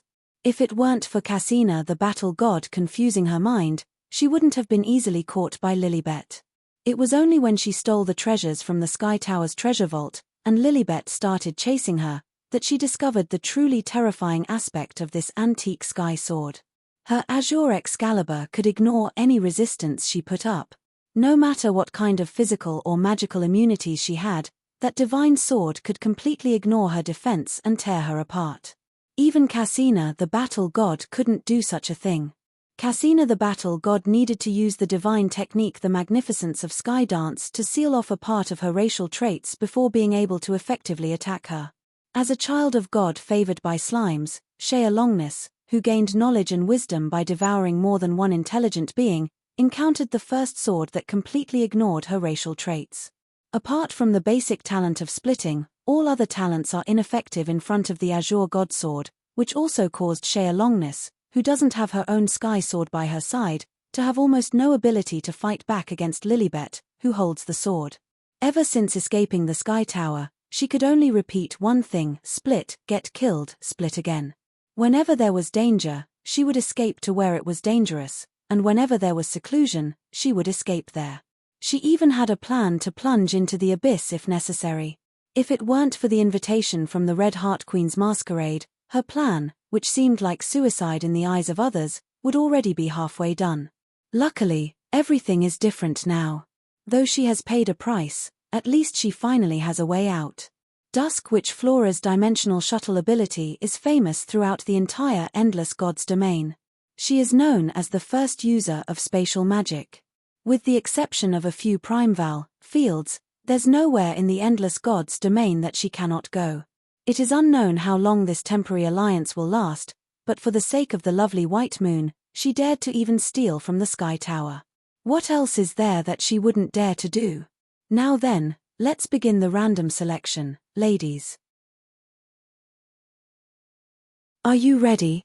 Only one lady will be the most beautiful at the ball.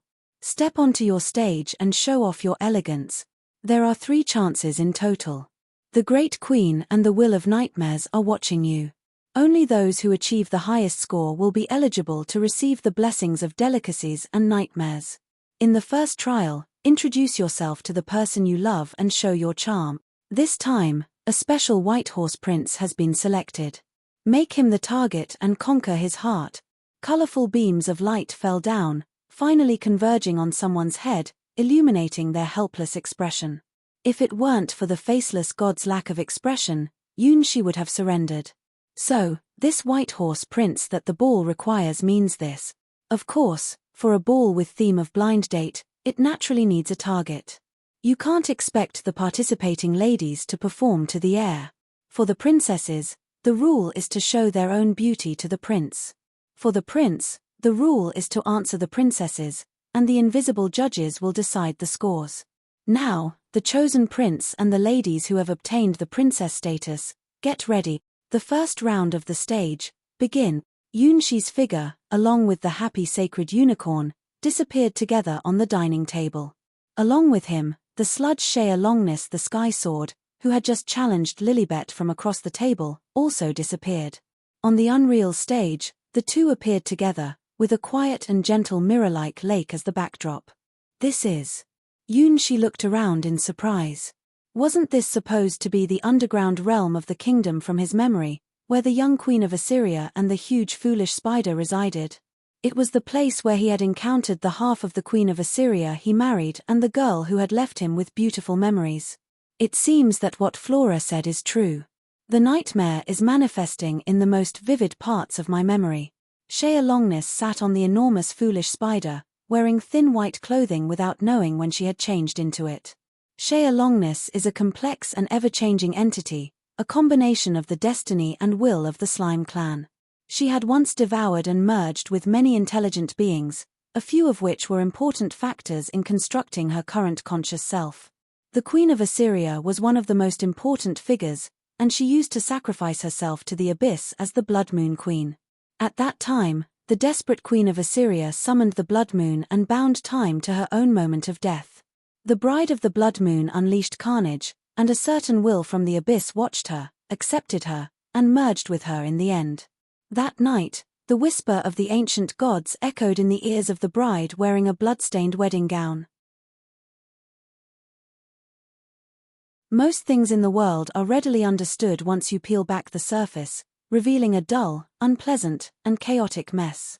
Crying, clinging to me, pouring out everything to me, you are truly endearing. How can I describe this feeling? Even to this day, I still can't find an answer. After realizing it, I understood that I was a despicable person.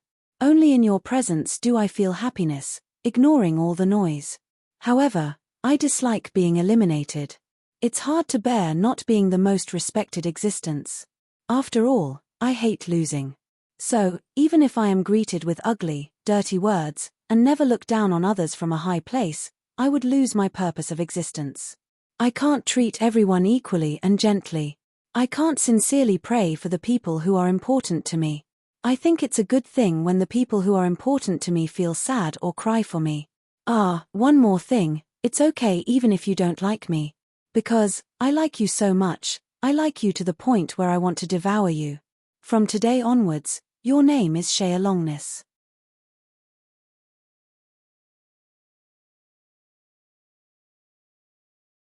Chapter 1287. Their taste. The Queen of Assyria was a gentle queen who wanted to protect everything and ensure the everlasting continuation of the Assyrian dynasty.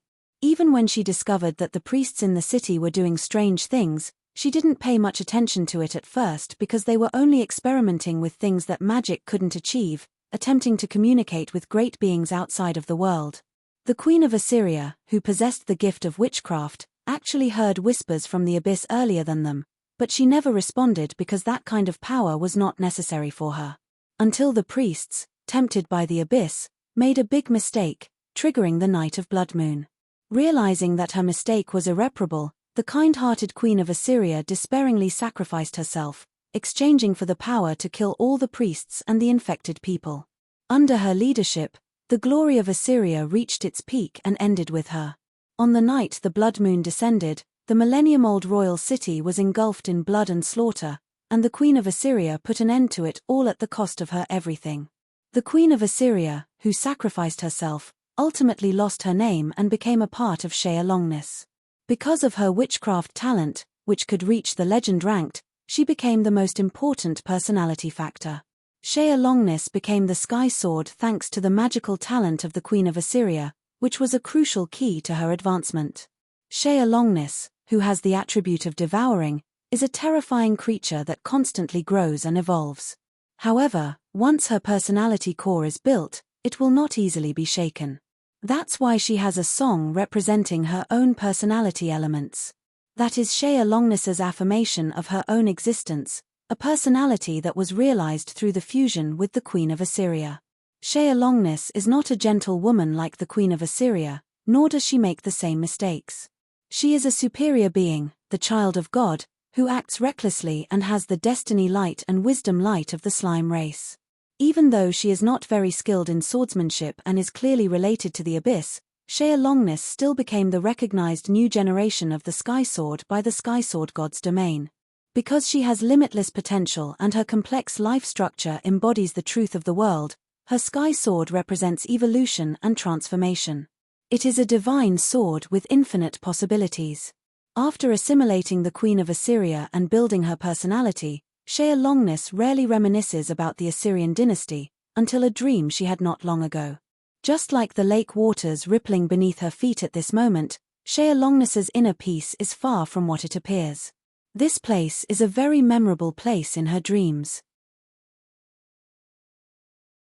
The Will of Nightmares brings back everything, which means that this place has a special meaning for her. In fact, it is so. Because this is the cradle where White Moon was born. Why is Shaya Longness so obsessed with White Moon? With her ability to split as a slime, she can reproduce by splitting herself as many times as she wants to have offspring. The slime race doesn't need gender at all. As long as they have enough food and resources, they will continue to reproduce through asexual division. It is through this cheating-like splitting ability that the slime race can flourish throughout the entire endless God's domain. Even in the harshest environments of God's domain, they can still reproduce resiliently. However, White Moon is different. She was truly born from Shaya Longness's genetic factor, like a mirror reflecting another side of her soul. In a way, she no longer belonged to the slime family, but became a child of God born from Shaya Longness herself. Her existence was an incredible miracle. At the legend ranked of life, it was almost impossible to have offspring. The stronger the creature, the harder it was to give birth to descendants. This was a limitation in the world's rules, and breaking free from it required a great miracle. Even Shaya Longness, who possessed the fate and wisdom of the entire slime family, had no way to surpass this limitation. Despite her highly unique form of life in the legend ranked, she couldn't even imagine how to conceive offspring. until the white moon appeared. That joy came from the Queen of Assyria and also from the entire slime family. They witnessed the birth of a miracle, a fantastical creature that surpassed the limitations of the world's rules. White moon was crucial for the future of the slime family, the most beautiful treasure in the world for the Queen of Assyria, and a child that embodied miracles for Shaya Longness. For this, they were even willing to make a choice in their dreams that seemed unbelievable when thinking back on it now, with someone. The prince really looks quite similar. Sitting on the giant foolish spider, Shaya Longness recalled everything that happened in the dream world, every little moment she spent with White Moon. She was a lively and curious daughter, with a strong possessiveness, who was both headache-inducing and absolutely adored. Whether it was the Queen of Assyria or the real Shaya Longness, they both adored White Moon. How much did they like him? Well, to make White Moon happy, she even married someone and was together with him to that extent. It's just a coincidence, the scenery here is really beautiful. She looked at Shaya Longness in front of him, involuntarily associating her with a certain figure from his memory. Then, certain memories that made one's blood boil automatically surfaced. White Moon's smooth and tender skin, as smooth and supple as silk. The gentle and delicate body of the Queen of Assyria was soft and smooth to the touch, like newly peeled bamboo shoots in the spring. On the night of their wedding, they were both timid and courageous, spending passionate and intense moments together. In a tender and fragrant moment, her small, white feet wiggled, with her pearl-like toenails stretching out cutely like a seashell. One hand supported his chest, and the other hand held his back, embracing him in between. The feeling was soft and warm, like a delicate jade, making him feel completely relaxed and thrilled. Her face was smooth and warm, her hair was fluffy, her fingers were soft, her body was petite, her legs were slender. She had an innocent and sweet appearance, making her easy to be taken by. When their lips touched, their tongues eagerly moved and the soft sensation kept swirling in their mouths. Although a bit clumsy, the actions started to become more natural and instinctive. His tongue twirled around from one side to the other, responding and seeking with great attention.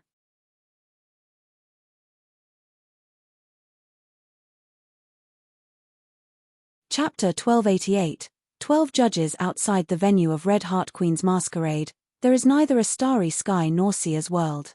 It is an empty space where even the concept of the real world is blurred. The 12 seats are arranged in a clockwise position in this empty space, responding to the will of nightmares. They are the 12 nightmare sovereigns chosen as judges for this Red Heart Queen's masquerade. The Red Heart Queen's ball is not something that Red Heart Queen Ada can hold on her own. It is more like a mission bestowed upon her by the will of nightmares. Ada is the organizer of the ball, but she cannot decide who to invite. The procession from Nightmare World, the teacup soldiers, and the gourmet chefs are not her personal belongings. Chefs who can create legend-ranked dishes are not something Ada can possess. They are a manifestation of the power of nightmares. It has begun. What kind of performance will we see this time? The participants this time are quite interesting. I can't wait to score these cuties. This time is different. Where did that prince come from? Even the rulers at the peak of Nightmare World were surprised by the White Horse Prince who appeared before the ball started. In the past, there was no such character. The gods and fantasy creatures who climbed onto the Red Heart Queen's masquerade stage, even the evil gods, all had individual performances, and then they were scored by the 12 of them. The kings born from nightmares each have their unique powers, corresponding to different characteristics in the nightmare. Each referee is randomly selected by the will of nightmares. For the kings who spend most of their time in dreams, the Red Heart Queen's ball is one of the few activities that can make them feel interested. Ada, who also serves as the ancient god of the abyss and the ruler of nightmares, embodies the concepts of reality and dream. This makes her a very unique presence among all nightmare sovereigns. Her ball, held every time, attracts the attention of the nightmare sovereigns. Being chosen as the referee for the ball is a duty that no nightmare sovereign would refuse. This time is no exception. The 12 sovereigns of the Will of Nightmares are already fully assembled by the time great which Flora starts to enter the ball. As usual, I'll be the banker. Everyone, start placing your bets. A figure in the empty void started their usual tradition of the annual Red Heart Ball, which brought together all 12 Nightmare Kings. This was a very rare opportunity. I bet 100 leaves that Flora will win. I bet 5 leaves, same as you, that Flora will win. 6 leaves, Flora. Even in the nightmare world, precious god-tier catalysts like the world tree leaves could be used as equivalent exchange items. The strongest contender in all previous Red Heart Queen's masquerades, the Dusk Witch Flora from the domain of the Witch God, instantly became the top favorite. Except for the year when Flora disrupted the rules with the god-slaying Sky Sword, she hasn't lost any Red Heart Queen's masquerades she participated in. At least half of the Nightmare Kings chose to bet on this popular contender. For the lofty Nightmare Kings, this was one of the few gambling events that brought them pleasure. 5 people, which is about half of the people, chose the popular Great Witch Flora. After that, some people started betting on other participants. I bet on Cassina the Battle God. She has the potential to break the game, 200 leaves. I also bet on Cassina the Battle God. I have a feeling that she will astonish everyone, 50 leaves. No one can predict the strength of something like the Sky Sword. I also bet on Cassina the Battle God, 60 leaves. After witnessing the performance of another Sky Sword who escaped from the 12 Nightmare Sovereigns, 3 Nightmare Sovereigns placed their bets on Cassina the Battle God. Well, the bet is not about whether she can win under the rules of the Red Heart Queen's masquerade, but whether she will go to any lengths to break the rules, just like a certain predecessor Sky Sword. The Sky Sword from the Sky Sword God's domain is famous for taking a unique and distinctive approach even among the legend ranks in the entire Endless God's domain. The Sky Sword that disrupted the mathematical order of the Endless God's domain, causing countless gods and sages to go crazy, like Yun Hai. The god-slaying Sky Sword, who didn't even give face to the Nightmare Sovereigns and boldly fought his way out. And even Shaya Longness, disguised as a slime, can become an unknown creature called the Sky Sword. The 3 Nightmare Sovereigns are gambling on the Sky Sword's rebellion and disregard for rules. Compared to the other 2 Sky Swords, Cassina the Battle God is clearly much more violent. Cassina the Battle God's unbeatable myth is not made up, but is proven through real battles. In fact, one of the Nightmare Sovereigns here has suffered a great loss at the hands of Cassina the Battle God, which has been mocked by other Nightmare Sovereigns for hundreds of years. After the first and second favorites appeared, the remaining 3 Nightmare Sovereigns also chose their own favored candidates. Lilibet, 100 leaves. The Guardian from the Sky Tower chased Shaya Longness, who was in a sorry state, with the Azure Excalibur. She is even older than the Nightmare Sovereigns here and is known as the oldest Sky Sword. Those who believe in her clearly know about her glorious past victories. Cyber Elf Alpha, 100 leaves. Similarly, Cyber Elf Alpha had 100 leaves. The new generation deity, Cyber Elf, had an overwhelming advantage on the Starry Sky chessboard, defeating all other legend-ranked opponents except the mysterious Starry Sky chess master. Among them, 2 have experienced the terrifying crushing power of Cyber Elf Alpha and were completely defeated. The level of this tournament is really high, so I'll bet on the most unlikely candidate. That princess from the fantasy species, she won't lose, right? The last person among the 12, the ruler himself, also placed a bet. 120 leaves.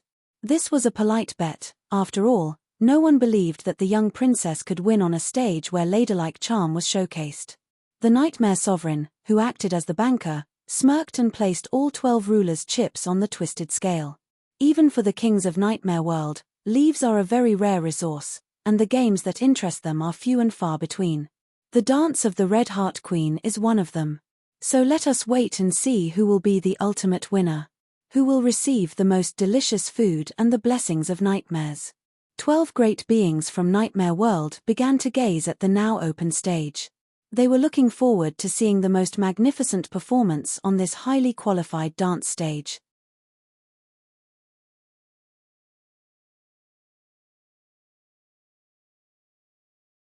Chapter 1289, Shaya's Whisper. With all bets on the line, the 12 monarchs from Nightmare World turned their attention to the ongoing stage of ladies, without making any further changes.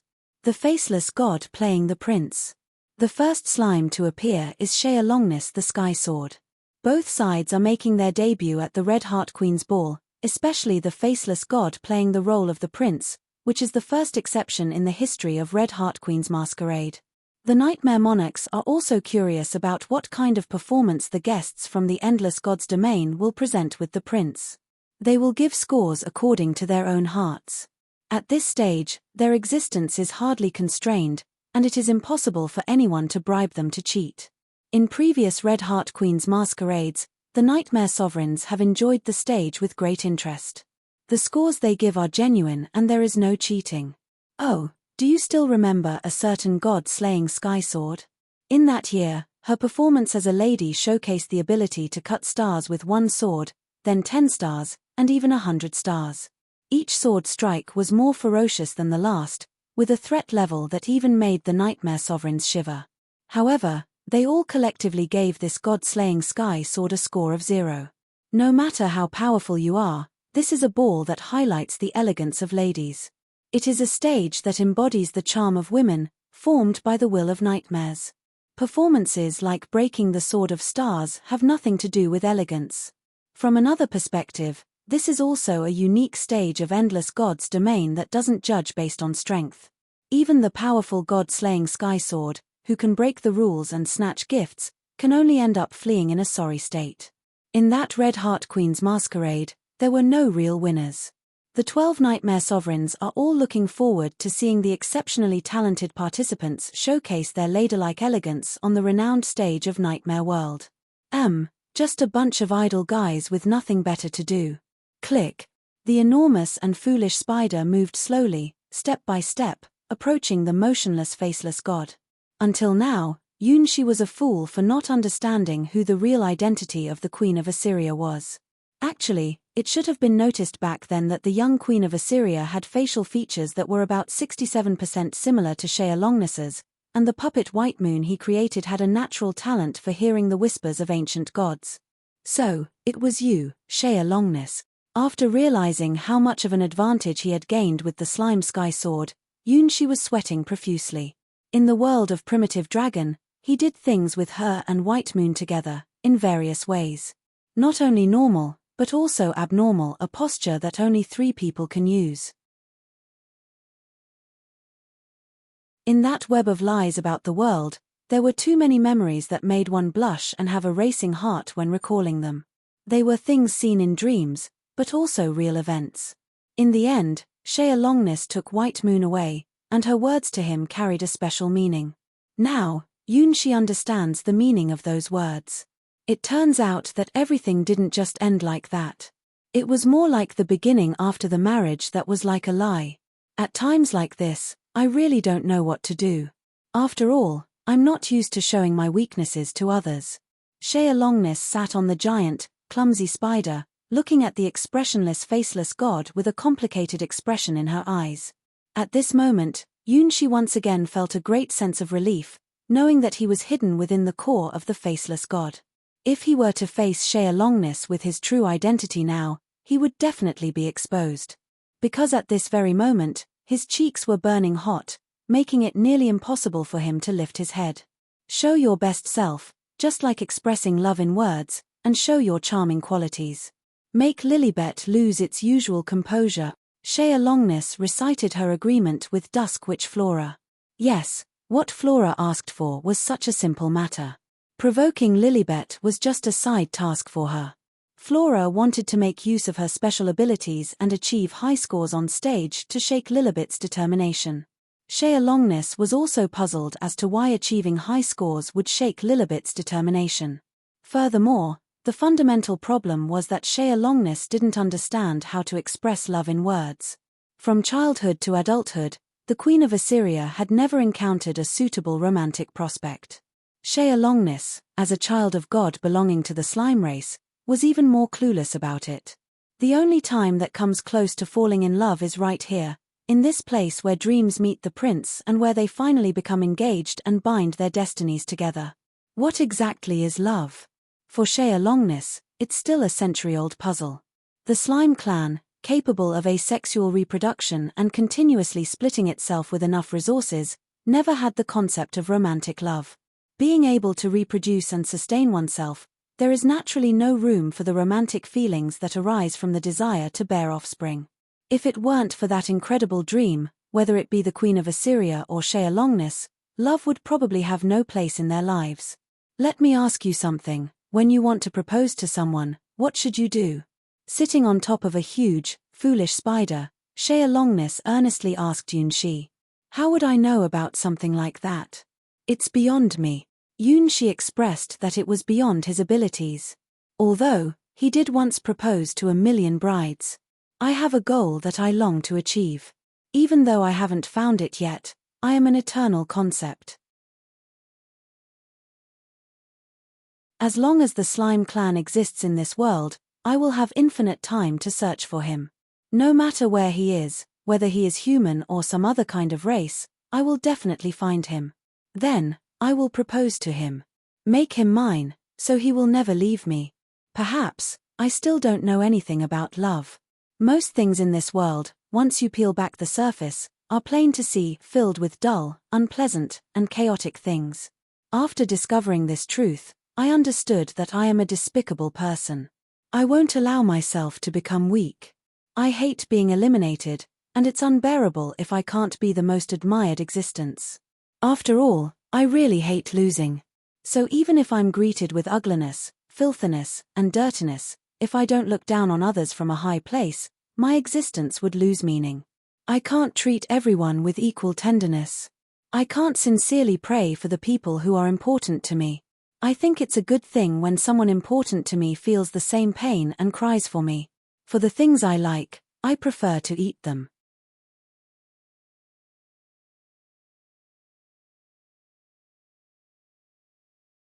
Chapter 1290.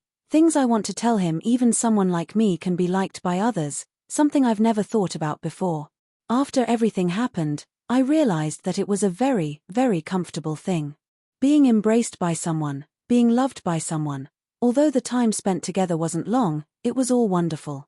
I never expected this kind of happiness. That kind of thing was never meant for me. Just like a dream, happy moments are always short, but I gained the most precious thing in the world. For her, I can give up everything. Even if I am killed over and over again, I am willing. I hope that one day, when I meet him again, I can smile. Shaya Longness's eyes were slightly blurry as her snow-white feet softly swayed. Actually, you have already found it now, but that's just a big lie you told the world. Yunshi realized that sometimes lies can have serious consequences. That lie, which deceived the whole world, has actually become reality. At least, Shaya Longness firmly believes that the dream is real, and everything that happened in the dream really happened, even her identity as a princess is genuine. This point is exactly the same as Hua Hua. In the world of Primitive Dragon, Hua Hua's subconsciousness split into 4 parts, creating 4 Zaka. When Hua Hua woke up, she believed that the Zaka were real, and then she actually gave birth to 4 identical Zaka. When lying reaches this extent, things really become messy.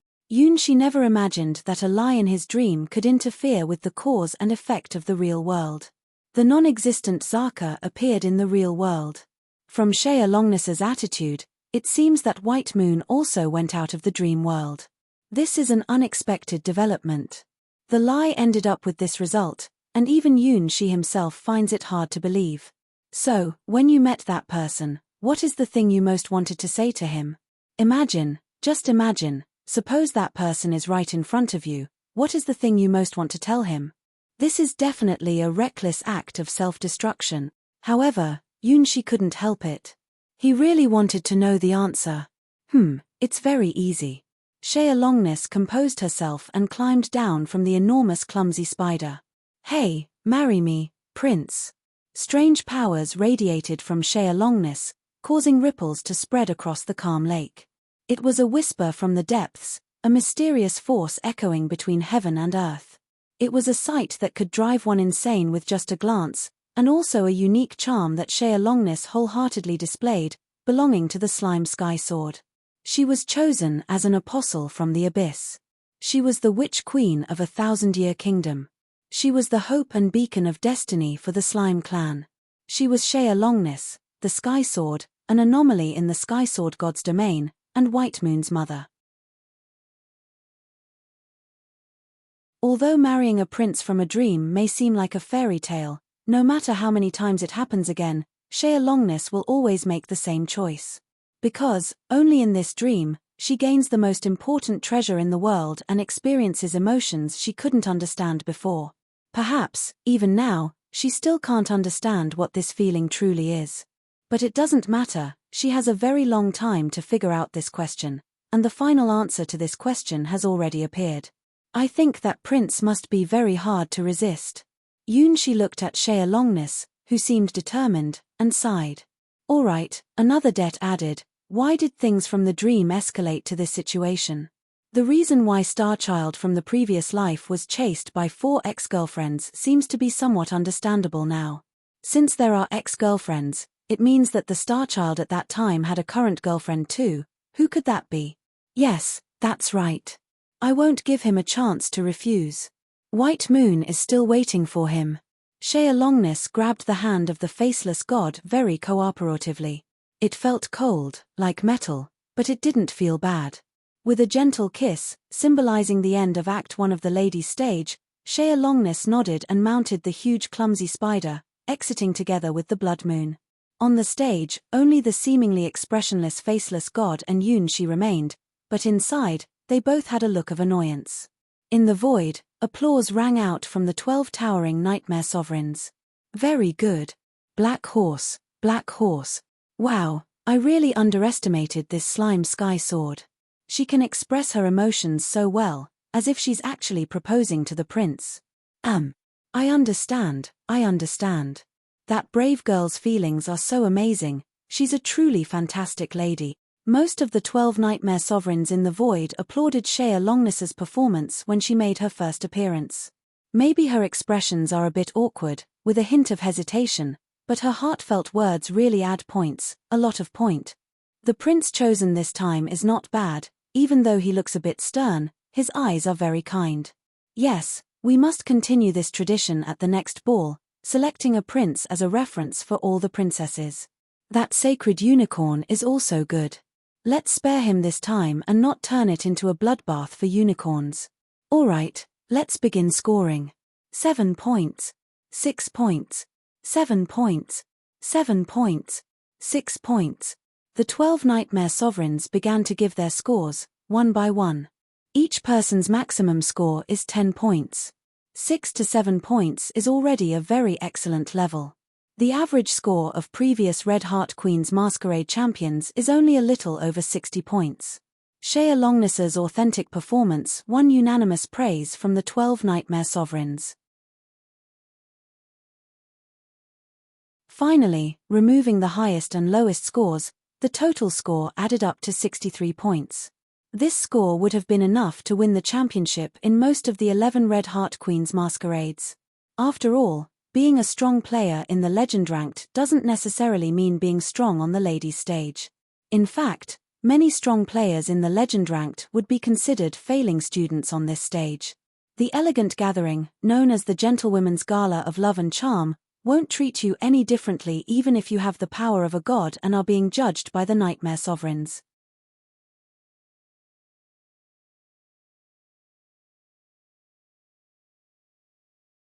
Chapter 1291, Pretending to be Real 63 points. Flora looked at the final score on the stage with surprise. Unlike other newcomers who were participating in the Red Heart Queen's masquerade for the first time, she was well aware of the value of this score. The Red Heart Queen's ball was divided into 3 rounds, each with different topics and required different ways of performing. In the previous editions that Flora participated in and won, all the highest scores were achieved by her, with an average score of only a little over 60 points. The highest total average score was also only 6 to 9 points, which was the edition she felt she performed the best.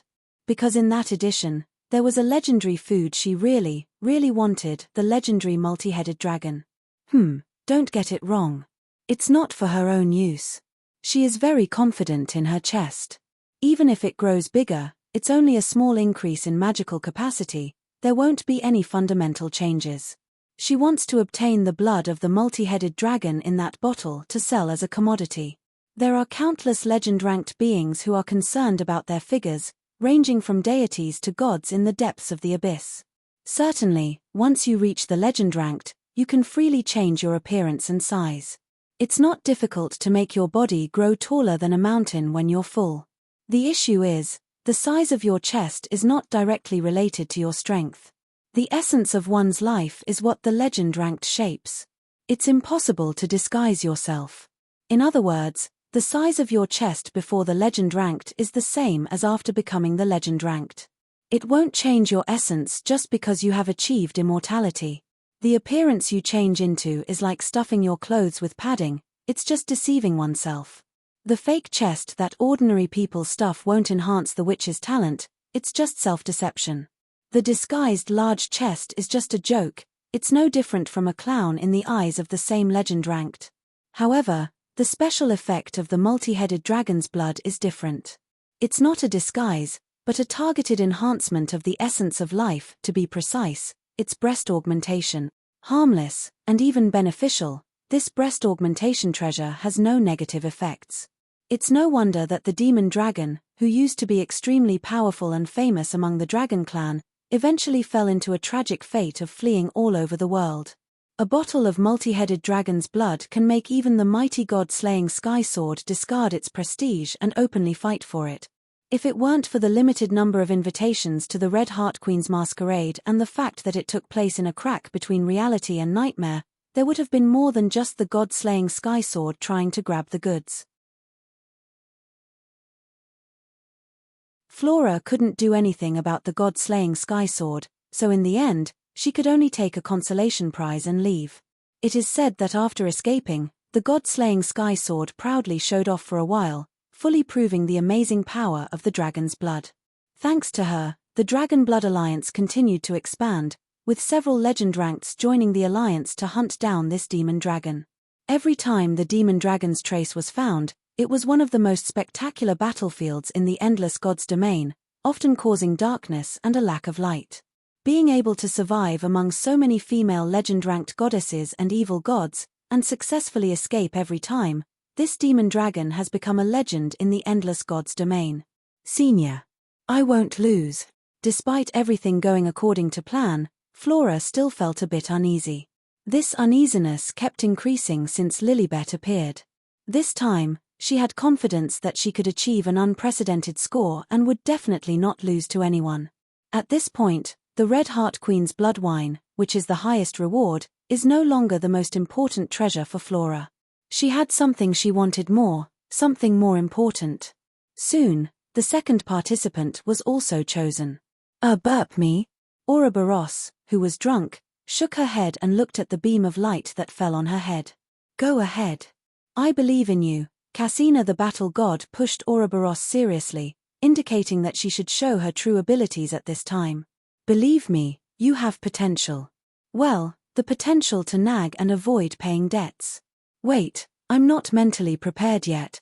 Ouroboros exclaimed and disappeared from the dining table.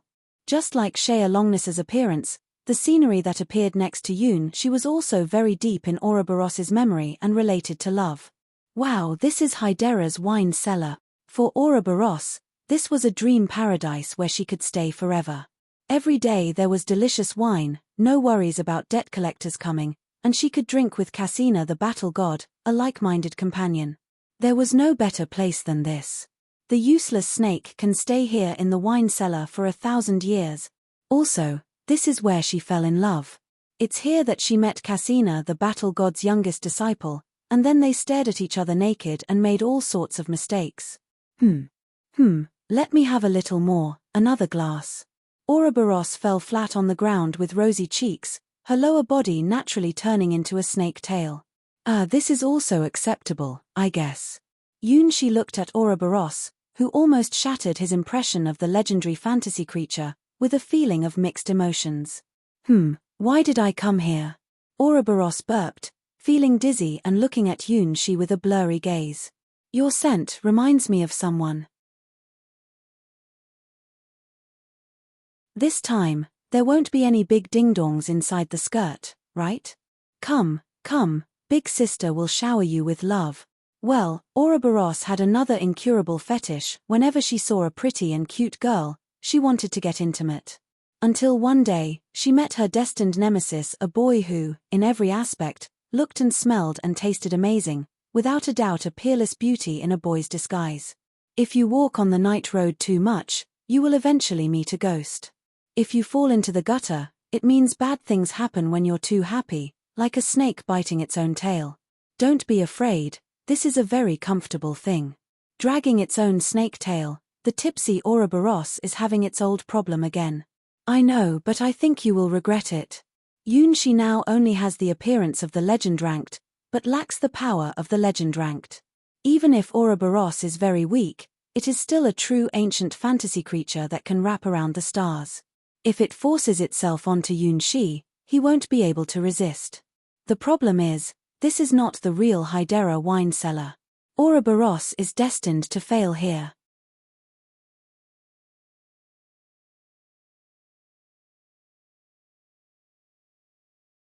Chapter 1292. The defeat of Ouroboros. Let me taste it, said the drunk Ouroboros. So straightforward, naked desire, that's what Ouroboros is. By the way, she, who was entwined by the faceless god, even stuck out her own tongue and started licking the faceless god's earlobe. I don't think this is a good idea, Yunshi said helplessly as he looked at the drunken Ouroboros. This development feels familiar. Next, it's about not going any further, but engaging in the passionate and intense entanglement that Ouroboros likes. Oh no, just imagining it gives me an urge of excitement. Stay calm, Yunshi, if I actually do this, won't I just be repeating the same mistake? It doesn't matter whether it's good or not. Big sister will teach you something enjoyable, Ouroboros chattered on, forgetting that this was not Hydera's wine cellar, but the stage of the Red Heart Queen's masquerade. Impulses cannot be stopped. What's wrong with loving to lick pretty girls? It's just a small personal preference. That Hydera has some improper habits of keeping young brides as well. Emitem. Ouroboros continued to attack fiercely, daringly and passionately displaying their fetishes. That long tongue kept licking the ear of the faceless god non-stop, releasing the irresistible allure of Ouroboros. There are two ways snakes kill their enemies. One is injecting venom into their enemies with their poisonous fangs, causing excruciating pain and paralysis, eventually leading to death by poisoning. The predecessor of Hydera, the water god, the nine-headed snake, is very skilled in this attack method. Hydera's venom is a deadly toxin that even demigod heroes cannot resist. The other way is to constrict and strangle their opponents with their own bodies, squeezing the life out of them. These snakes usually have large bodies and extraordinary endurance, and they can even hold onto their enemies for days and nights. Ouroboros is such a snake, and its body, capable of wrapping around stars, is the best proof. Well, if we talk about using the method of love as an attack, Hydera the water god would use the poison wine brewed by itself to conquer the heart of its new bride. As for Ouroboros, it's more straightforward, just wrap around, whether it's persistent pursuit or being single-minded. Anyway, getting on board first is always the right thing to do. Without the legendary brewing ability of Divine Era and Hydera the water god, one can only rely on their own body. Thankfully, Yunshi is already experienced in battles and has developed adaptability to expressions of love from snake-like creatures like lamias, so he has a lot of insights into the raps of Ouroboros. After all, among many water god brides, lamia's mating time has always been the longest, surpassing other races by several streets. Ouroboros, when it wraps around, definitely seems to be a little off. In the past, most of the beautiful girls that she entwined with were shocked and many even fainted, becoming completely weak. However, the faceless god didn't show any signs of discomfort. One could say it was very accustomed to her entwining, as if it had already experienced such intimate acts many times before. Well, this isn't an illusion. Yunshi has long developed an adaptability trait when being entwined by a lamia bride. The always passionate lamia brides, sometimes one, sometimes two or three, and at one point there were even 4 entwining with him, engaging in various shameful and bold activities. Moreover, It lasted for a very long time, not just your average long. They really enjoy close physical contact, and when Lamia Bride's tender and pinkish skin touches Yunxi's, it always turns bright red and he involuntarily trembles.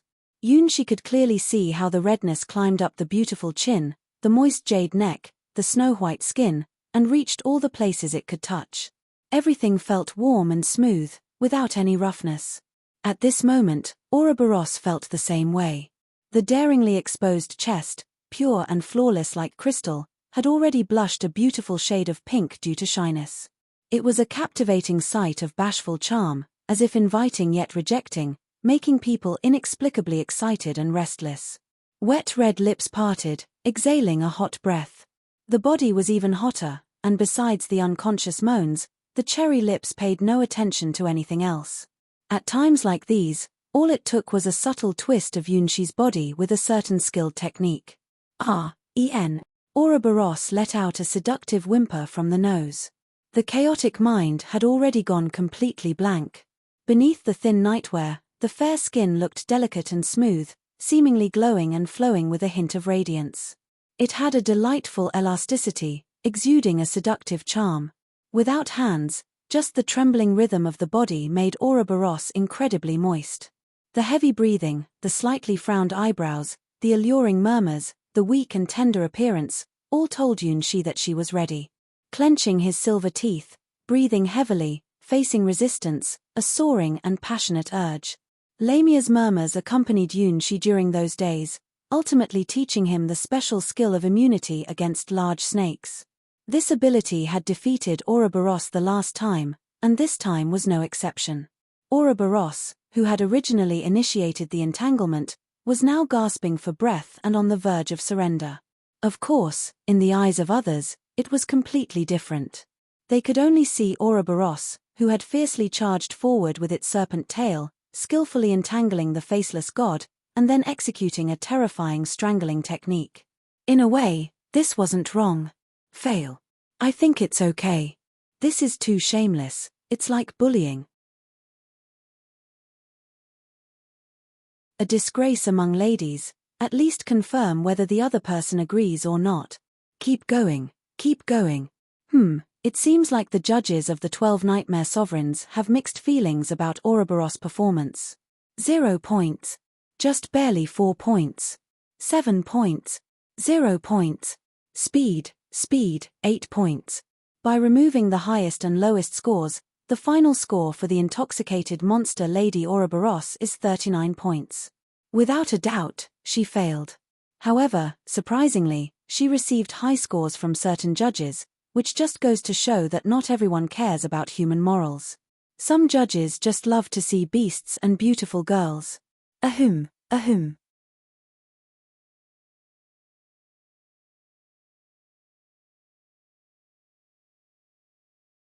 Chapter 1293, Battle God appears almost, just a little more. Ouroboros stared blankly at the faceless god on stage, looking confused. Not bad, I thought you could only score in single digits. Cassina the battle god curiously looked at the lost Ouroboros. From Ouroboros' performance, it can be seen that the judges' scoring scale for this competition is very wide, or rather, very inclusive. If Ouroboros, who played his true self, can get such a high score, she is still very confident in her own performance. Unlike the foolish Ouroboros, Cassina the battle god is a genuine professional dancer.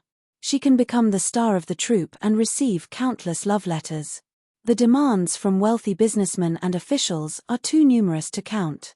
Of course, Cassina the battle god resolved all of them in a physical sense. Woo.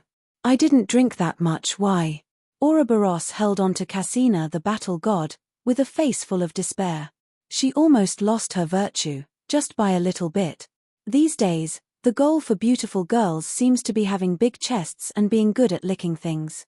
Just now, she completely loosened up and was at the mercy of someone else's actions. This world is so scary. Don't worry, I didn't expect you to win, said Cassina the battle god as he patted Ouroboros on the head and squinted while looking at the prince standing alone on the stage. Judging from Shaya Longness the Sky Swords and Ouroboros' performance earlier, This is a very calm and composed ancient deity who can maintain stability no matter when. Even Cassina, the battle god, wouldn't dare claim to be able to withstand Ouroboros' entangling attacks to this extent. It looks like it's time to show your true skills. Cassina, the battle god, has already realized the true nature of this ladder-like stage. The Will of Nightmares will project memorable places onto the stage where participants have to perform. Fake disguises can never deceive people. I'm afraid nobody can pretend on this stage. Therefore, the embarrassing record of 0 points was left behind on the stage by the Sky Sword senior she had encountered in the past. No problem. Come on. Cassina, the battle god, had a feeling that she was about to make an appearance. In the next moment, a beam of light moved onto Cassina, the battle god's head, choosing her as the unbeatable legend of the battle god's grand martial arts tournament. It's Cassina, the battle god. She's appearing so quickly, I'm looking forward to her performance. After all, she is the undefeated champion of the battle god's grand martial arts tournament, and she might create another record. As one of the favorites chosen by the 12 Nightmare Sovereigns, Cassina, the battle god's appearance caused quite a stir. Among all the participants, Cassina, the battle god, is the only legendary warrior who has defeated the Nightmare Sovereign and holds a positive record. She has achieved her strength by using her own fists and kicks. Unlike Cyber Elf Alpha, who has a natural advantage in calculation power, Cassina, the battle god's strength is well-rounded and is hailed as the strongest legend in the current event, known as the Sky Sword. If anyone in this ball is going to break the rules again and do something unconventional like stealing gifts, it must be her, as there is a precedent for it. The endless golden desert, a massive transparent hourglass, and a gravel river that seems to stretch all the way to the edge of the world. Yunshi knew this place. It was revealed to him by the White Lotus secret treasure, and it belonged to Cassina, the battle god's secret. In the world of Sand of Time, a magical place with a golden hourglass. Once you immerse yourself in the river of time, you'll forget the concept of time and go with the flow until you awaken again, break through the legend ranked, and walk out of the river of time. In the future shown by the White Lotus secret treasure, Yunshi was thrown into the river of time by Cassina, the battle god, and immersed in it for thousands of years. Finally, he burst out and gained the power to dance with Cassina, the battle god. Indeed, this is the place. Cassina, the battle god, happily took off his shoes and walked barefoot on the soft golden gravel. With healthy brown skin, exotic dancer decorations, and long legs with anklets, you can't imagine that this person is the legendary Cassina, the battle god in the battle god's grand martial arts tournament Sky Sword God's domain. You don't seem surprised at all. Have you already seen what's inside Sand of Time? Behind Cassina, the battle god, the golden hourglass sword resonated with this world in a wonderful way. The fantasies created by the combined power of the 12 Nightmare Sovereigns closely resemble the original concept of Sand of Time, which is the terrifying aspect of Nightmare World. Reality and illusion constantly intertwine and loop in dreams. You will never know which phenomena you encounter in Nightmare World are real and which are dreams. The boundary between the two becomes ambiguous and blurry, which is one of the characteristics of Nightmare World. It's not a lie, Yunshi did come here, but not in the distant past, but in the future depicted by the White Lotus secret treasure. In that future, he used the power of the seed of the battle god to break through the barrier of the hero ranked and was then caught by his teacher, Cassina the battle god, and thrown into the sword of time called Sand of Time. He saw this scenery and finally fell into the river of time. The passing of 1,000 years felt like a dream. Yunshi himself cannot remember what he encountered, who he met, and what he lost in the 1,000 years in the river of time. However, when he walked out of the river of time, tears fell involuntarily. It seems that he lost something very important and forgot someone very important. After 1,000 years in a dream, when the sand of the river of time settled, he had truly become the legend ranked. That was also the most real and graspable future depicted by the White Lotus secret treasure. Because that future was so true and not illusory, Yunshi even felt a hint of his own legend-ranked opportunity. And all of this was brought by his teacher Cassina, the battle god, right in front of him. If he were to reveal his identity now, would he step into the trajectory of that future? Just nod and choose to use Seed of the Battle God to break through the hero ranked. Teacher Cassina the Battle God will definitely be very happy, and then take myself back. Really stubborn and powerful, such a charismatic teacher. Unfortunately, this choice cannot appear. For present-day Yun Shi, the 1,000 years of time is really too heavy.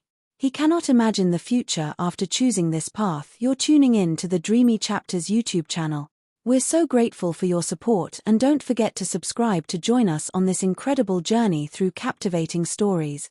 Your generosity through donations truly makes a world of difference, as it's the primary source of revenue that allows me to expand and enhance this channel for you. Thank you from the bottom of my heart for being a part of this adventure.